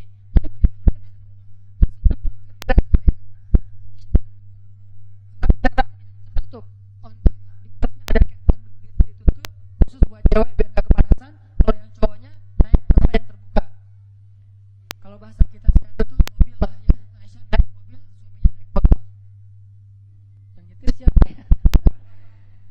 Dan nih ada gimmick tapi penting ya, bekal buat teman-teman nanti kalau udah nikah. Nabi itu romantis banget loh sama istrinya. Kalau lagi touring gitu, istrinya pengen naik ke atas onta, maka Nabi akan menjadikan lututnya sebagai tangga buat istrinya naik ke atas onta. Kan onta tuh tinggi tuh, udah duduk juga masih panggung tinggi gitu kan, maka Nabi akan jongkok. Aisyah. Akhirnya Aisyah nginjak lutut Nabi, dipegang sama tangan Nabi, dinaikkan ke atas onta. Tuh cowok banget.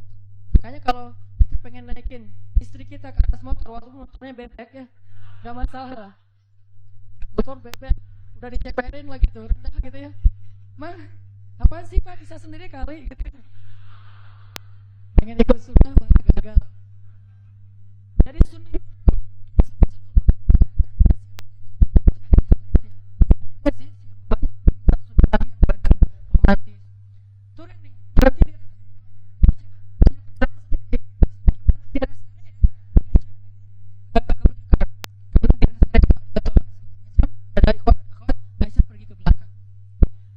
Waktu itu Aisyah yang diberikan oleh ibunya kalung hadiah pernikahan. Cuman centelannya itu udah agak longgar gitu. Pas lagi ke belakang, balik, baru sadar akhirnya minta izin ke Nabi. Kalau saya jatuh udah dicari-cari dari tadi nggak nemu, tolong cari. Akhirnya Nabi pun nyari, nggak nemu, mengarahkan para sahabat nyari. Sampai akhirnya nemu pas udah malam. Berhentinya sore, Waktu asar sampai sunset, sampai udah malam, akhirnya mereka baru nemu tuh kalung. Karena udah kemalaman, Nabi pun memutuskan ya udah kita bermalam di sini deh, nggak usah ngelanjutin perjalanan, berhentilah sahabat di situ. Karena rest areanya nggak terlalu besar dan airnya sedikit, akhirnya pas waktu subuh mereka tidak cukup air, nggak bisa berwudu untuk sholat subuh. Mulailah muncul desas-desus, mulai muncul lagi tweet di antara para sahabat. Ada yang pertama nge-tweet, akhirnya pada repost, jadilah viral.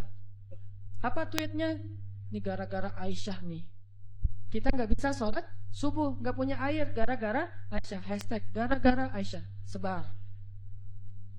Wah, pada sebel sama Aisyah, ini gara-gara Aisyah. Benar ya, gara-gara Aisyah sih, masalah kalung aja kok rame sih, lama-lama amat dan seterusnya. Kalung mah bisa beli lagi nanti di Madinah, rame aja di antara sahabat. Gara-gara mereka rame, turunlah ayat tentang tayamum. Itulah cerita di balik ayat tayamum di surat Al-Maidah. Kalau kalian nggak menemukan air, maka berwudulah dengan cara tayamum dengan debu-debu yang bersih. Diajarin sama Allah tekniknya, tutorial tayamum. Itu jelas tutorialnya di satu ayat. Setelah ayat itu turun, sahabat-sahabat mulai tweet yang baru. Gara-gara Aisyah tapi keren. Mulai pakai jempol emotikonnya. Tadi gara-gara Aisyah emotikonnya cemberut. Sekarang gara-gara Aisyah jempol emotikon tersenyum. Gara-gara Aisyah akhirnya kita punya keringanan fikih dalam berwudu, yaitu tayamum. Berkah Aisyah. Paginya Aisyah, wah rame aja. Asal lewat Aisyah gitu. Pada respect gitu kan sama Aisyah. Gara-gara dia turun ayat. Jalan lagi nih. Kan touringnya jauh banget tuh. Lintas Pulau Jawa kan ya. Jauh banget lah pokoknya. Jalan lagi, ada rest area, berhenti lagi. Aisyah lagi seperti biasanya, semua orang pasti ke belakang. Aisyah ke belakang, datang, jatuh lagi tuh kalung. Ini cara takdir Allah nih. Jatuh lagi kalung, waktu itu Aisyah udah nggak enak mau ngasih tahu Nabi. Daripada ntar viral lagi kan ya, jadi trending topik. Ya udah deh, gua cari sendiri aja. Lagi nyari-nyari di belakang, nyari-nyari kalung yang jatuh. Nabi memutuskan, ayo kita lanjutkan perjalanan. Sehingga para sahabat pun memberdirikan onta itu dan jalan. Nah, tadi Aisyah kan masuknya di atas tanduk. Waktu itu sahabat yang mengangkat tanduk nggak sadar kalau di dalamnya Aisyah udah nggak ada. Kenapa? Itu menunjukkan bahwa Aisyah itu kurus. Itu komen ulama di hadis tersebut. Makanya kalau baca hadis jangan cuma baca teksnya, baca komennya juga. Biar lebih jelas gitu. Oh, ternyata kata ulama Aisyah itu kurus. Kenapa bisa kurus? Dia rajin zumba. Zumbanya Aisyah ngepel di rumah, beres-beres rumah itu zumbanya Aisyah. Jadi keringatan terus sehingga badannya tuh bagus. Gak pernah lebih dari 55 kilo. Kalau ada di atas 55 kilo berarti gak ikut sunnah. Buat cewek ya, buat cewek. Aisyah tuh masih kurus. Jadi dia ada di dalam tandu gak ada, sama aja gak terlalu ngaruh. Karena berat tandu lebih berat daripada Aisyah. Begitu diangkat oleh para sahabat, gak sadar kalau Aisyah udah gak ada di dalam tandu. Jalanlah Nabi. Yuk berangkat, semuanya pada jalan. Kalau di tol kan nggak bisa balik arah tuh, udah jalan-jalan aja, ketinggalan di rest area. Nah Aisyah lagi nyari-nyari, pas dia dapat, senang, alhamdulillah udah dapat nih. Balik ke tempat Nabi tadi berhenti, ternyata pasukan Islam atau rombongan touring udah pada pergi. Ketinggalanlah Aisyah dari rombongan touringnya. Karena tertinggal, Aisyah pun berpikir nanti kalau Nabi sadar, pasti Nabi akan jemput lagi nih. Ya udah saya tunggu aja. Sambil nunggu Aisyah pun duduk di sebuah batu bersandar. Karena nunggunya lama bersandar di batu, lama-lama ketiduran. Tertidur di sebuah batu gitu. Nabi kalau ngelakuin touring biasanya menempatkan seorang sahabat sebagai penyisir jalan di belakang. Takutnya ada barang yang ketinggalan, orang ketinggalan kayak gitu. Namanya Sofwan bin Mu'attal. Sofwan ini jomblo terkeren di Madinah. Anak Madinah yang keren, masih jomblo pula. Dan biasanya cewek-cewek kalau Sofwan lewat, Sofwan gitu. Sofwan tuh terkenal lah, paling keren. Kalau di Mekah yang keren kayak Sofwan itu Mus'ab bin Umair. Yang parfumnya nggak ada duanya, di Mekah cuma ada satu. Sehingga kalau Mus'ab lewat di sebuah gang, cewek-cewek langsung sadar, Mus'ab baru lewat loh, kenapa? Gua cium harumnya parfum Mus'ab. Kalau Mus'ab nyuci pakaiannya, maka orang berlomba-lomba pengen ngambil pakaian itu untuk cuci bareng dengan pakaian dia supaya parfumnya pindah. Saking kerennya parfum. Memang parfum gimana? Harga 100 milinya, 100 mili yang kecil 20 juta. Karena saya pernah pas lagi umroh nyari-nyari parfum kayak gitu tuh di bin Daud, di Hilton, di depan Masjidil Haram. Pas saya masuk, ditanya sama yang penjaganya, dari mana Indonesia? Udah nggak usah masuk deh. Kenapa? Indonesia bakhil katanya. Kalau Malaysia boleh masuk, kalau Indonesia nggak boleh. Ini penghinaan nih kata saya nih. Masa orang Malaysia boleh masuk? Soalnya orang Malaysia kalau masuk beli. Kalau kita cuma window shopping gitu kan, udah pergi. Saya tanya, karena saya bisa bahasa Arab capruk, anak uhibbu super mil pokoknya ya, capruk aja banyakin ain aja pokoknya biar Arab gitu ya. Akhirnya dia nggak ngerti, udah masuk aja lah. Karena nggak ngerti ya, daripada rame. Masuk ngelihat parfum 1 milinya 100 mili yang kecil gitu. Harganya 20 juta. Pas saya lihat langsung jantungan. 20 juta. Berarti sekali pakai 100 ribu. Dijual sekali 100 ribu, 2 kali 200 ribu. Sehari 500 ribu pakai parfum doang. Itu Mus'ab bin Umair. Sofwan gitu juga tuh. Anak Madinah yang bisa dibilang cowok kece-nya Madinah lah.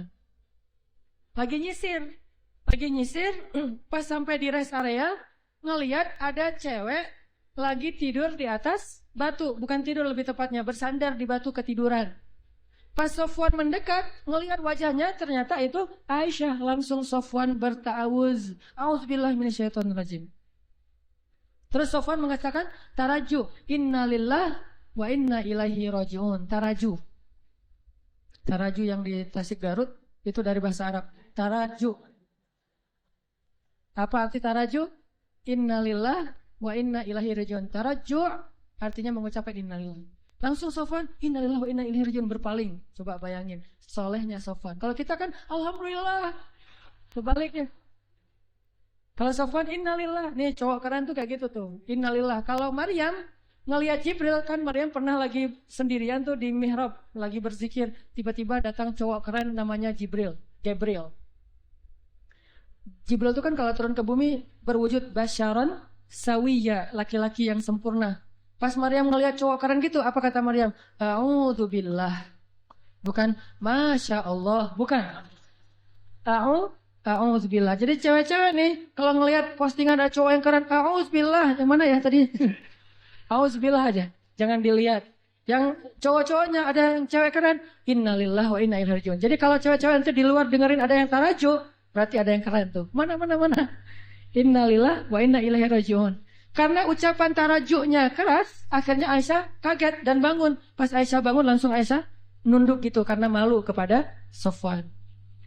Sofwan gak banyak nanya, Aisyah ngapain sendiri di sini, lagi nungguin saya ya? Enggak. Nih, solehnya sahabat ya, biar kita bisa ngebandingin sama kita. Nggak nanya Aisyah lagi ngapain di sini, Aisyah kenapa duduk di situ, Aisyah enggak. Begitu udah selesai taraju, Aisyah bangun, Sofwan langsung mengambil ontanya, didudukkan di dekat Aisyah, terus Sofwan menjauh dan membelakangi. Untuk apa? Biar Aisyah naik ke atas onta dan Sofwan nggak ngelihat gimana cara si cewek itu naik. Kalau udah nikah, romantis banget. Kalau belum nikah, terjaga banget. Tuh benar-benar orang-orang yang luar biasa. Belum nikah, dia menjauh. Gua nggak pengen lihat gimana cara Aisyah naik di atas motor, kan naiknya cewek di atas motor, apalagi boncengan pas pulang sekolah kan agak sesuatu ya. Bahaya kan? Nah, Sofwan nggak mau ngelihat itu. Cara cewek naik, walaupun Aisyah itu sangat terjaga auratnya, tapi masih Sofwan menjaga hatinya. Nggak mau lihat melihat ke sana, tapi sebelah sana ada cermin, jadi bisa tembus ke belakang. Nggak ngelihat. Kalau di mall kan suka gitu ya, buang muka gitu ke arah cermin, biasa bisa ngelihat dari sebelah sana. Bukan pengalaman ya. Pernah.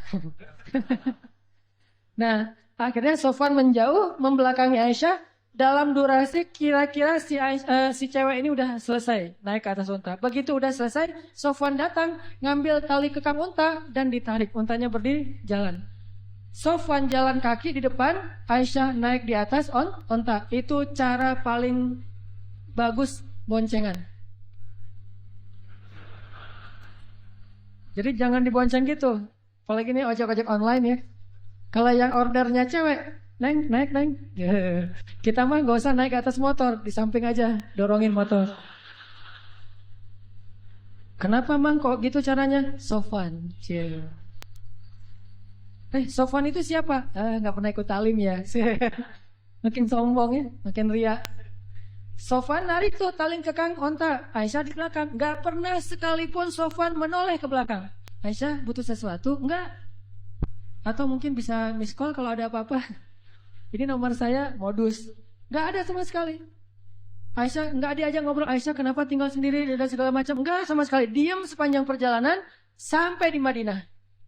Nabi sampai di Madinah enggak sadar kalau Aisyahnya ketinggalan karena Nabi enggak langsung pulang. Biasanya nyambut tamu dulu, ada urusan negara lah. Nah, lama baru dari belakang Aisyah dengan Sofwan muncul.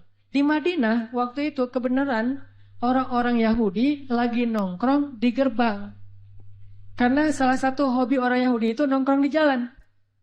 Senang banget nongkrong di jalan tuh. Nongkrong gitu-gitu ya. Di jalan. Nah, pas lagi orang Yahudi nongkrong di jalan, tiba-tiba dari kejauhan datanglah Aisyah dengan Sofwan berdua. Tapi satu di atas onta, satu lagi narik tali kekang onta. Orang Yahudi tadi lagi nongkrong nih, lagi ngobrol. Datanglah Aisyah sama Sofwan. Begitu mereka ngelihat Sofwan dan Aisyah, langsung sepi. Diam semua orang Yahudi, diam aja. Diam. Tuh ada yang lewat. Diam. Pas sudah lewat, gue bener ngelihatnya tadi nggak bermimpi nih. Enggak, gue juga ngelihat yang sama. Benar kan Aisyah? Benar. Mulai gosip muncul. Judulnya masih aman nih. Aisyah dan Sofwan pulang berdua. Judul standar lah ya, mainstream. Judulnya Aisyah dan Sofwan pulang berdua. Benar nggak? Benar, tapi orang persepsinya apa? Selingkuh kan? Ada affair nih antara Aisyah dengan Sofwan. Judulnya nggak bisa dihujat. Saya tuntut kamu pencemaran nama baik, nggak bisa. Orang judulnya benar. Aisyah dan Sofwan pulang berdua. Atau nanti dikembangin lagi. Aisyah dan Sofwan ada apa? Tanda tanya. Bisa aja kayak gitu. Ada apa dengan AADA gitu. Ada apa dengan Aisyah. Nah, gara-gara orang Yahudi nyebarin tweet, hashtag, postingan kayak gini, mulai viral di antara kaum muslimin. Ada apa dengan Aisyah? Aisyah selingkuh, Aisyah dan Sofwan ada sesuatu. Ramelah fitnah di antara kaum muslimin tentang Sofwan dan Aisyah. Sampai akhirnya fitnah ini terdengar kepada Rasul. Nabi juga sempat hampir ragu sama Aisyah. Saking semua orang ngebicarain itu. Lo udah dengar berita belum? Apa? Aisyah sama Sofwan ternyata kemarin pulang berdua, ada sesuatu tuh. Oh gitu? Kan suka gurih ya omongan-omongan kayak gini nih. Bisa ditambah-tambahin, pecinnya ditambahin, jadilah pecinnya banyak. Makin banyak pecin, makin sedap. Makin susah untuk berhenti kan? Nah gitulah gosip. Akhirnya viral, jadi trending topik di Madinah. Aisyah dan Sofwan ada affair. Sampai ada seorang sahabat, kalau nggak salah namanya Abu Ayyub, pulang ke rumah, nanya ke istrinya, "Mah, udah dengar berita yang lagi trending topik belum?" "Udah, Pak. Mama juga baru buka Instagram," kata istrinya. Mama punya Instagram, kok Bapak nggak di-follow?" Bahaya. Aisyah sama Sofwan katanya difitnah, ada sesuatu. Gimana menurut Mama? Kata Abu Ayyub. Nih jawaban istrinya nih, jadi panduan buat kita kalau dengar gosip. Apa kata istrinya? "Ya Abu Ayyub, gimana pendapat engkau jika ada yang mengatakan engkau selingkuh dengan seorang perempuan?" Kata Abu Ayyub, "Ya nggak mungkin lah. Papa mau selingkuh, kan udah cukup dengan Mama." Mama kan segalanya buat Papa. Udah nggak ada lagi, nggak akan terbuka lagi lah hati Papa buat cewek yang lain, mah. Udah gitu-gitu. Benar Pak, benar. Sesungguhnya Sofwan itu lebih soleh daripada Papa. Kalau Papa nggak mungkin selingkuh, maka Sofwan juga nggak mungkin. Oh gitu. Ya deh. Ditanya lagi sama istri Abu Ayyub, "Pak, ya Abu Ayyub, gimana menurut engkau jika ada yang mengatakan Mama selingkuh?" Kata Abu Ayyub, "Nauzubillah, nggak mungkin. Papa percaya banget sama Mama. Mama tuh kan cewek yang paling setia, yang menjaga diri dan segala macam." Kata istrinya, "Sesungguhnya Aisyah lebih soleha daripada Mama. Kalau Mama aja nggak mungkin selingkuh, apalagi Aisyah." Coba, gampang kan menyelesaikan masalah kayak gini? Ada isu, sesungguhnya dia lebih soleh daripada kita. Kalau kita aja nggak mungkin, pasti dia lebih nggak mungkin lagi. Gitu caranya, husnuzon. Tapi di luar, berita itu tetap berkembang. Sampai akhirnya Nabi datang ke rumah Aisyah, bertanya kepada Aisyah, "Ya Aisyah, pasti kamu sudah mendengar berita tentang ini. Gimana menurut kamu, wahai Aisyah?" Kata Aisyah, "Kalau saya bilang berita itu bohong, mungkin Nabi nggak percaya sama saya. Padahal itu bohong. Kalau saya bilang itu benar, tapi Allah Maha tahu bahwa itu tidak benar, maka saya tidak akan membela diri. Wallahul musta'an. Saya akan curhat hanya kepada Allah saja. Allah yang Maha menolong." Masuk ke kamar, Aisyah kecewa gitu sama Nabi.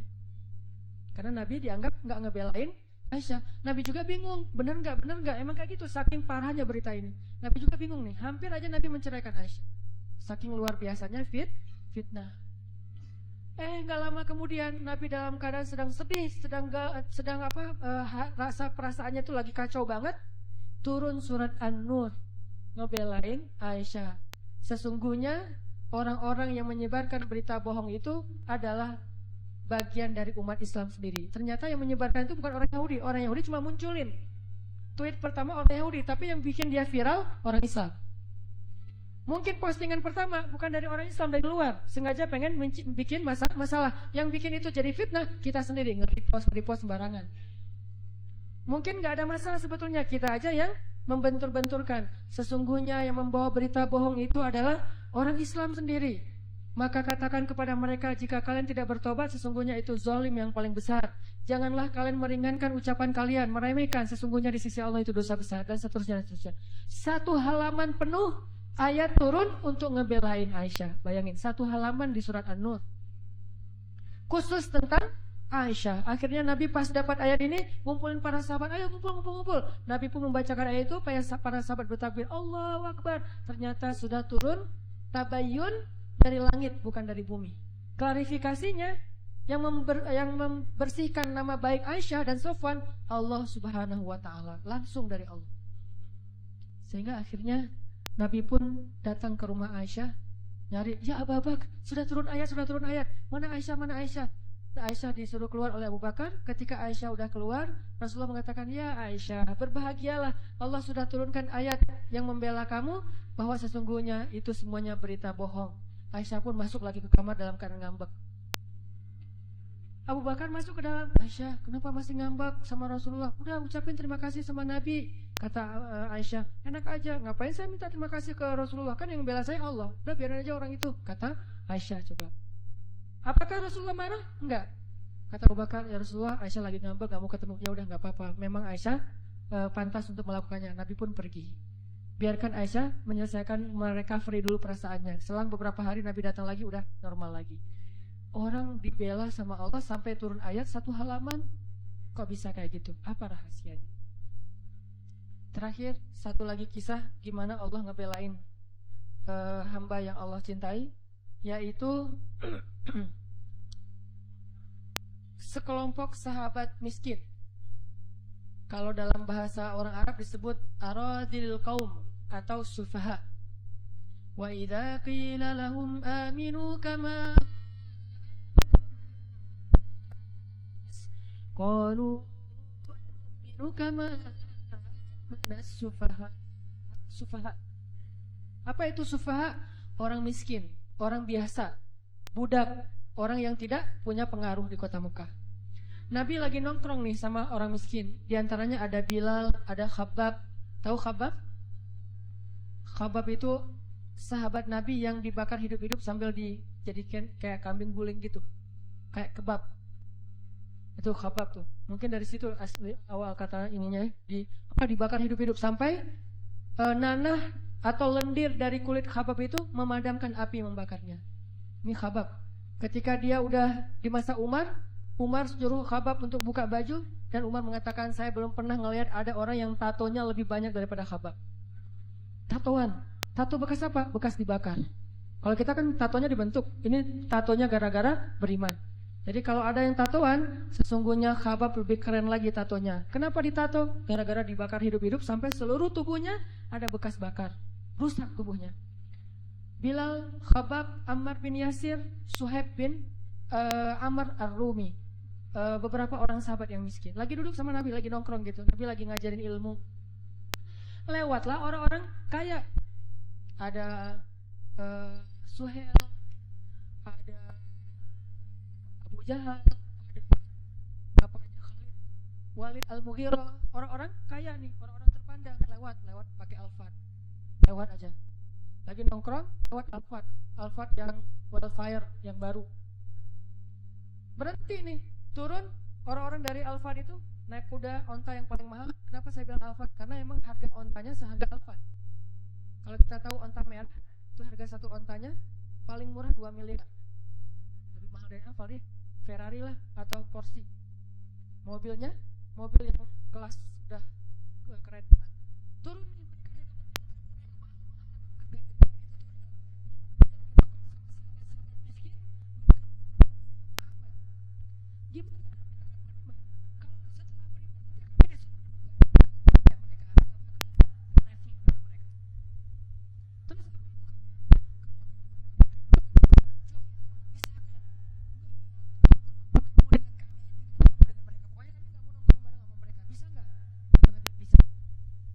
asal mereka mau duduk mendengarkan ceramah Nabi, nasihat dakwah. Akhirnya mereka pun duduk. Nabi mengatakan ke sahabat-sahabat yang miskin, kalian boleh minggir dulu nggak ke pojok sana? Saya pengen ngobrol dulu sama mereka. Gitu coba. Apakah Nabi mengusir atau menghina mereka? Enggak. Nabi hanya berpikir ini kesempatan penting nih. Orang-orang yang berpengaruh mau dengar dakwah Nabi. Kapan lagi nih? Nah, Nabi ngomong baik-baik. Boleh nggak kalian duduk sebelah sana? Mereka pun mengatakan, iya ya Rasulullah. Tapi mereka sedih. Digituin sama Nabi. Walaupun Nabi nggak punya niat untuk nyakitin mereka. Tapi mereka sedih. Ya udah dah. Kita mah apa atuh gitu ya. Mojok. Pas lagi mojok gitu turun ayat. Salah satunya itu ada di dalam surat Al-An'am ayat 52. Nanti teman-teman bisa baca di rumah. Surat Al-An'am ayat 52.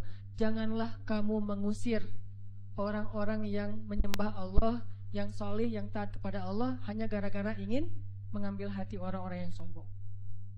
Setelah ayat ini turun, Nabi langsung meninggalkan kelompok orang-orang yang sombong dan balik ke mereka. Nabi minta maaf kepada mereka, datanglah ke sini.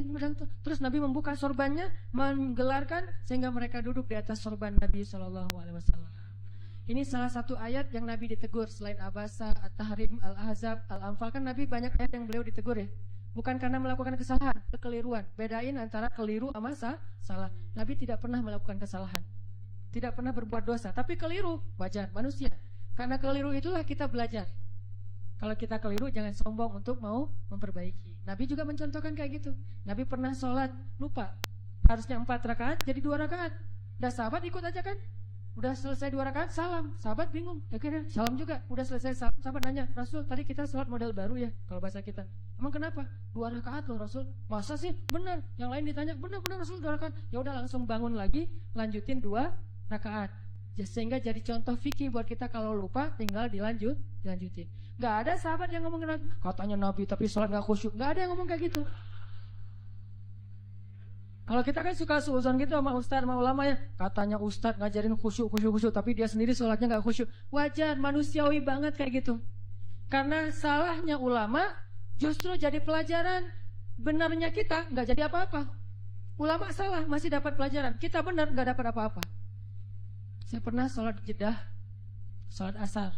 Imamnya Syekh itu, janggotan bahasa Arab. Dari sana emang semua bahasa Arab. Ngimamin sholat asar. Ternyata lupa tahiyat. Pas udah selesai rakaat kedua, nggak tahiyat, langsung berdiri. Harusnya kan duduk tahiyat dulu. Ini langsung berdiri, dari sujud langsung berdiri. Akhirnya makmumnya bingung nih. Terjadilah perbedaan pendapat di antara makmum. Ada mazhab yang tetap duduk, ada yang mazhab yang ikut berdiri. Bingung kita, kamu berdiri, gua duduk aja deh. Gitu. Dalam salat jadi pada bingung. Akhirnya pada ada yang subhanallah, digitu-gituin. Imamnya anteng, nggak duduk, berdiri tetap. Akhirnya yang duduk juga jadi, karena imamnya kekeh nggak mau duduk, akhirnya mereka berdiri. Selesai sholat rame nih, makmum kayak kepedean gitu, merasa lebih khusyuk dari imam kan. Syekh, tadi sholatnya kayaknya kita kurang tadi tuh tahiyat, masa saya nggak ingat, udah ditasbihin nggak ingat juga. Kata Syekh, saya ingat. Cuman ketika kalian bertasbih mengingatkan saya udah sempurna berdiri. Berdiri itu rukun sholat, duduk itu sunnahnya. Tidak boleh rukun, itu yang rukun dikalahkan oleh yang sunnah mengalahkan yang rukun. Kalau saya udah sempurna berdiri, nggak boleh duduk lagi. Kecuali saya baru setengah berdiri, kalian mengatakan subhanallah, saya akan duduk. Oh gitu Syekh, maaf ya Syekh. Ternyata salahnya ulama, pelajaran buat kita. Kita udah benar, nggak jadi apa-apa sama orang lain. Gitu kan ya? Nabi juga pernah melakukan kekeliruan. Dan banyak ayat yang menegur Nabi, termasuk ayat ini. Kenapa mereka semua dibela oleh Allah? Tadi ada Hafsah, siapa lagi tadi di awal? Ada Ali, ada Khawlah, ada Aisyah, ada Bilal dan teman-temannya. Apa rahasianya mereka dibela sama Allah Subhanahu wa taala? Rahasianya satu teman-teman. Coba teman-teman buka surat Fussilat, surat 41 ayat 30. Itulah rahasianya. Surat Fussilat, surat 41 ayat 30. Nih, kita bacanya dikit lagi. Surat Fussilat, surat 41 ayat 30. Bismillahirrahmanirrahim. Mangga.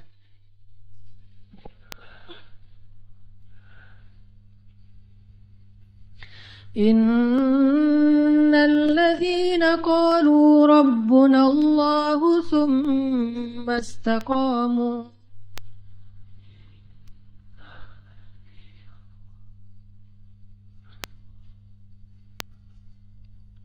تتنزل عليهم الملائكة ألا تخافوا ولا تحزنوا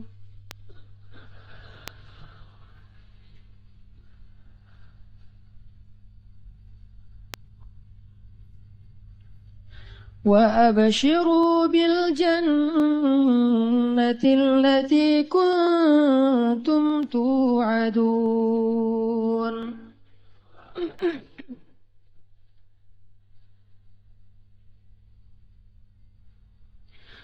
نحن أولياؤكم في الحياة الدنيا وفي الآخرة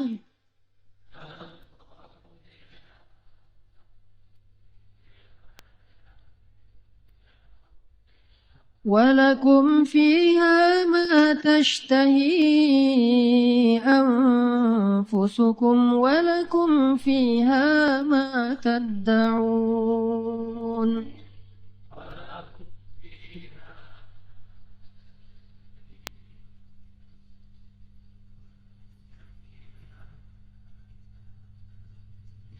Sesungguhnya orang-orang yang berkata Rob kami adalah Allah, kemudian mereka berkomitmen istiqomah, maka turunlah kepada mereka malaikat-malaikat secara berbondong-bondong dan mengatakan, janganlah kalian takut, janganlah kalian khawatir, bergembiralah dengan surga yang telah dipersiapkan untuk kalian semua. Kami adalah pelindung-pelindung bagi kalian dalam kehidupan dunia dan dalam kehidupan akhirat. Di sana, di dalam surga, ada hal-hal yang kalian sukai, dan di sana juga ada apapun yang kalian minta. Ini rahasianya. Istiqomah. Arti istiqomah, 1 komitmen, 2 konsisten. Sehingga kata Allah, tatanazzalu alaihimul malaikah. Sebagaimana Jibril turun untuk ngebelain Hafsah. Tatanazzalu alaihimul malaikah. Sebagaimana Jibril turun membawa wahyu untuk Aisyah. 2 kali, 1 ayat tayamum, 2 ayat untuk membela fitnah terhadap Aisyah. Tatanazzalu alaihimul malaikah. Nahnu awliyaukum. Kami yang akan ngebelain kalian, yang akan ngelindungin kalian. Siapa kami? Allah Subhanahu wa Ta'ala yang kemudian menyuruh para malaikat untuk ikut serta membela dan melindungi orang-orang yang Allah bela. Siapa mereka? Orang yang istiqomah. Makanya terus saja on the track, jangan sampai kita melenceng. Kalau terlanjur melenceng, langsung balik lagi. Melenceng langsung balik lagi. Cara baliknya dengan taubah dan istighfar, hijrah. Kalau kita istiqomah, nanti suatu saat setelah istiqomah kita diakui oleh Allah, disahkan, Allah udah ridho, oh ternyata benar kamu istiqomah, maka Allah Subhanahu wa Ta'ala yang akan membela kita, bukan manusia. Allah sendiri yang bakal ngebelain kita. Mudah-mudahan kisah-kisah tadi bisa jadi booster buat hati kita agar lebih istiqomah, lebih komitmen dengan agama Allah. Jangan kecewain Allah, maka Allah nggak bakalan ngecewain kita. Jangan tinggalkan Allah, maka Allah nggak bakalan ninggalin kita. Jangan cuekin Allah, maka Allah juga nggak akan nyuekin kita. Aku tergantung prasangka hambaku kepadaku. Barakallahu li walakum. Wassalamualaikum warahmatullahi wabarakatuh. Sejak Rasulullah wafat, berkali-kali Bilal minta izin kepada Abu Bakar untuk ikut jihad dan gak pulang lagi ke Madinah, pengen tinggal di tempat yang lain. Udah gak kuat lagi berada di Masjid Nabawi. Karena orang yang dia cintai telah wafat. Tapi gak diizinkan oleh Abu Bakar sampai akhirnya Setelah sekian lama membujuk Abu Bakar, bisa diizinkan, pergilah Bilal dan akhirnya Bilal tinggal di Syam. Kalau sekarang Suriah. Di sanalah Bilal menikah. Jadi selama ini dia asik dengan cintanya kepada Rasulullah sehingga nggak sempat mikirin pernikahan. Baru berangkat ke Syam, sampai di Syam Bilal menikah di sana. Menikah di sana, hidup di sana, sampai setelah beberapa tahun berada di Syam, akhirnya bergantilah pemerintahan dari masa Abu Bakar ke masa Umar bin Khattab. Setelah beberapa tahun di Syam, pada suatu malam Bilal menangis. Malam-malam dia bangun, nangis, gerung-gerung gitu kayak anak kecil. Istrinya nanya, "Ya Bilal, ada apa? Ada apa? Kamu mimpi buruk?" "Enggak, justru ini mimpi baik." "Mimpi apa?" "Aku mimpi ketemu dengan Rasulullah SAW." Dan Rasulullah bersabda, "Siapa yang melihat aku dalam mimpi, berarti dia melihat aku dalam kenyataan." Aku bertemu dengan Rasulullah di dalam mimpi dan Rasulullah berkata, "Ya Bilal, kami rindu kepadamu. Sudah lama engkau tidak mengunjungi kami ya Bilal." Setelah bangun dari mimpi itu, Bilal semakin rindu kepada Rasul, merasa bersalah udah lama gak menjenguk Rasulullah. Akhirnya Bilal pun memutuskan untuk, kalau bahasa kita mah umroh, memutuskan untuk ziarah ke makam Rasul. Berangkat Bilal dari Syam, umroh ziarah ke makam Rasul. Melihat Bilal masuk lagi ke kota Madinah, penduduk Madinah itu berasa seperti hidup lagi di zaman Rasul. Senang gitu, dan Umar sangat senang dengan kedatangan Bilal. Sehingga selesai Bilal sholat, selesai Bilal ibadah-ibadah sunnahnya, termasuk menjenguk atau berziarah ke makam Rasul dan Abu Bakar. Kemudian Umar berkata kepada Bilal, "Ya Bilal, sudah lama kami tidak mendengar suara azan darimu. Tolong kumandangkan sekali lagi azan seperti engkau mengumandangkannya di masa Rasul. Kami rindu ingin merasakan suasana di zaman Rasul." Benar Bilal, kata para sahabat yang lain yang ada di situ. Umar, kemudian Abdurrahman, beberapa orang sahabat, "Ya Bilal, azan, kami ingin mendengar suaramu seperti dulu kami mendengarnya di masa Rasul." Kata Bilal, "Saya tidak akan kuat." Kata mereka, coba dulu kamu usahakan karena kami ingin sekali mendengarnya. "Saya tidak akan kuat. Cobalah wahai Bilal demi kami supaya kami bisa semangat lagi dalam beramal soleh mengikuti perjuangan Rasulullah." Akhirnya karena udah dipaksa terus, Bilal pun mengumandangkan azan. Allahu Akbar, Allahu Akbar. Kota Madinah kaget mendengar suara Bilal. Orang-orang yang ada di rumah semuanya mengatakan, "Apakah Rasulullah sudah bangkit kembali? Apakah Rasulullah sudah bangkit kembali?" Mereka semuanya kaget dan bahagia, seolah-olah Rasulullah sudah bangkit dari kematiannya. Seperti Isa seolah-olah diturunkan kembali setelah dia diangkat ke langit. Satu kota Madinah tuh kaget bahagia gitu. Kayak seorang ibu yang kehilangan anaknya tiba-tiba mendengar suara anaknya dari jarak dekat dan ingin dipeluk segera anaknya itu. Saking rindunya mereka kepada Rasulullah. Allahu Akbar, Allahu Akbar. Pasar yang tadinya ramai tiba-tiba sepi mendengar suara Bilal yang masih sayup-sayup. Asyhadu an la ilaha illallah. Semuanya berlari keluar dari tempat-tempat kerja mereka, dari pasarnya, dari rumahnya. Semuanya berlari ke masjid. Ingin memastikan apakah Rasulullah sudah dibangkitkan kembali. Bahagia semuanya. Apakah Rasulullah sudah dibangkitkan? Apakah Rasulullah sudah hidup lagi? Semuanya bertanya dengan pertanyaan yang sama. Asyhadu an la ilaha illallah. Semuanya semangat datang ke masjid, ngumpul, ramai banget. Kemudian ketika Bilal mengatakan, Asyhadu anna Muhammadar Rasulullah. Asyhadu anna. Enggak sanggup lagi Bilal, berhenti di situ. Kemudian Bilal menangis dengan suara nangis yang luar biasa kerasnya.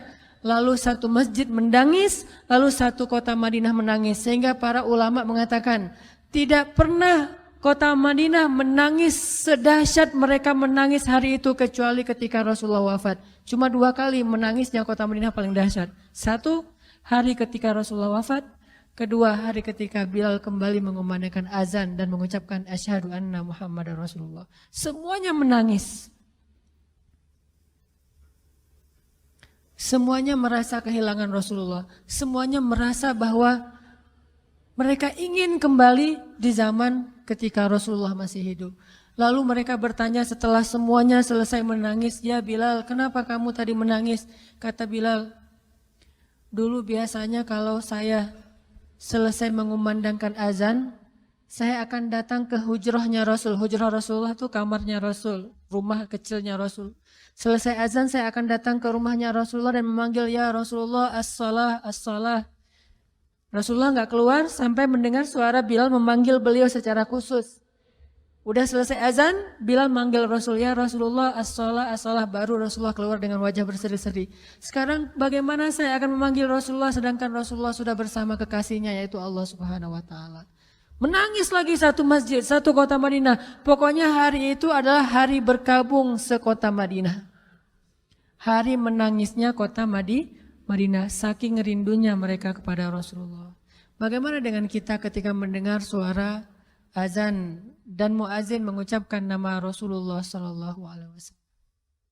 Di situ kelihatan apakah kita mencintai Rasulullah lebih dari apapun juga setelah Allah Subhanahu Wa Taala. Kalau tidak, fatarabbasu, hati-hati. Kalau tidak, fatarabbasu, tunggu aja. Na'udzubillah min dzalik. Berarti masih ada kemunafikan dalam hati kita. Bagaimana kita, apakah hati kita merasa gemetar, bergetar ketika kita mendengar suara seseorang mengatakan Muhammad sallallahu alaihi wasallam, Rasulullah sallallahu alaihi wasallam. Apakah hati kita bergetar seperti bergetarnya hati seorang kekasih ketika mendengar suara kekasihnya, nama kekasihnya disebutkan?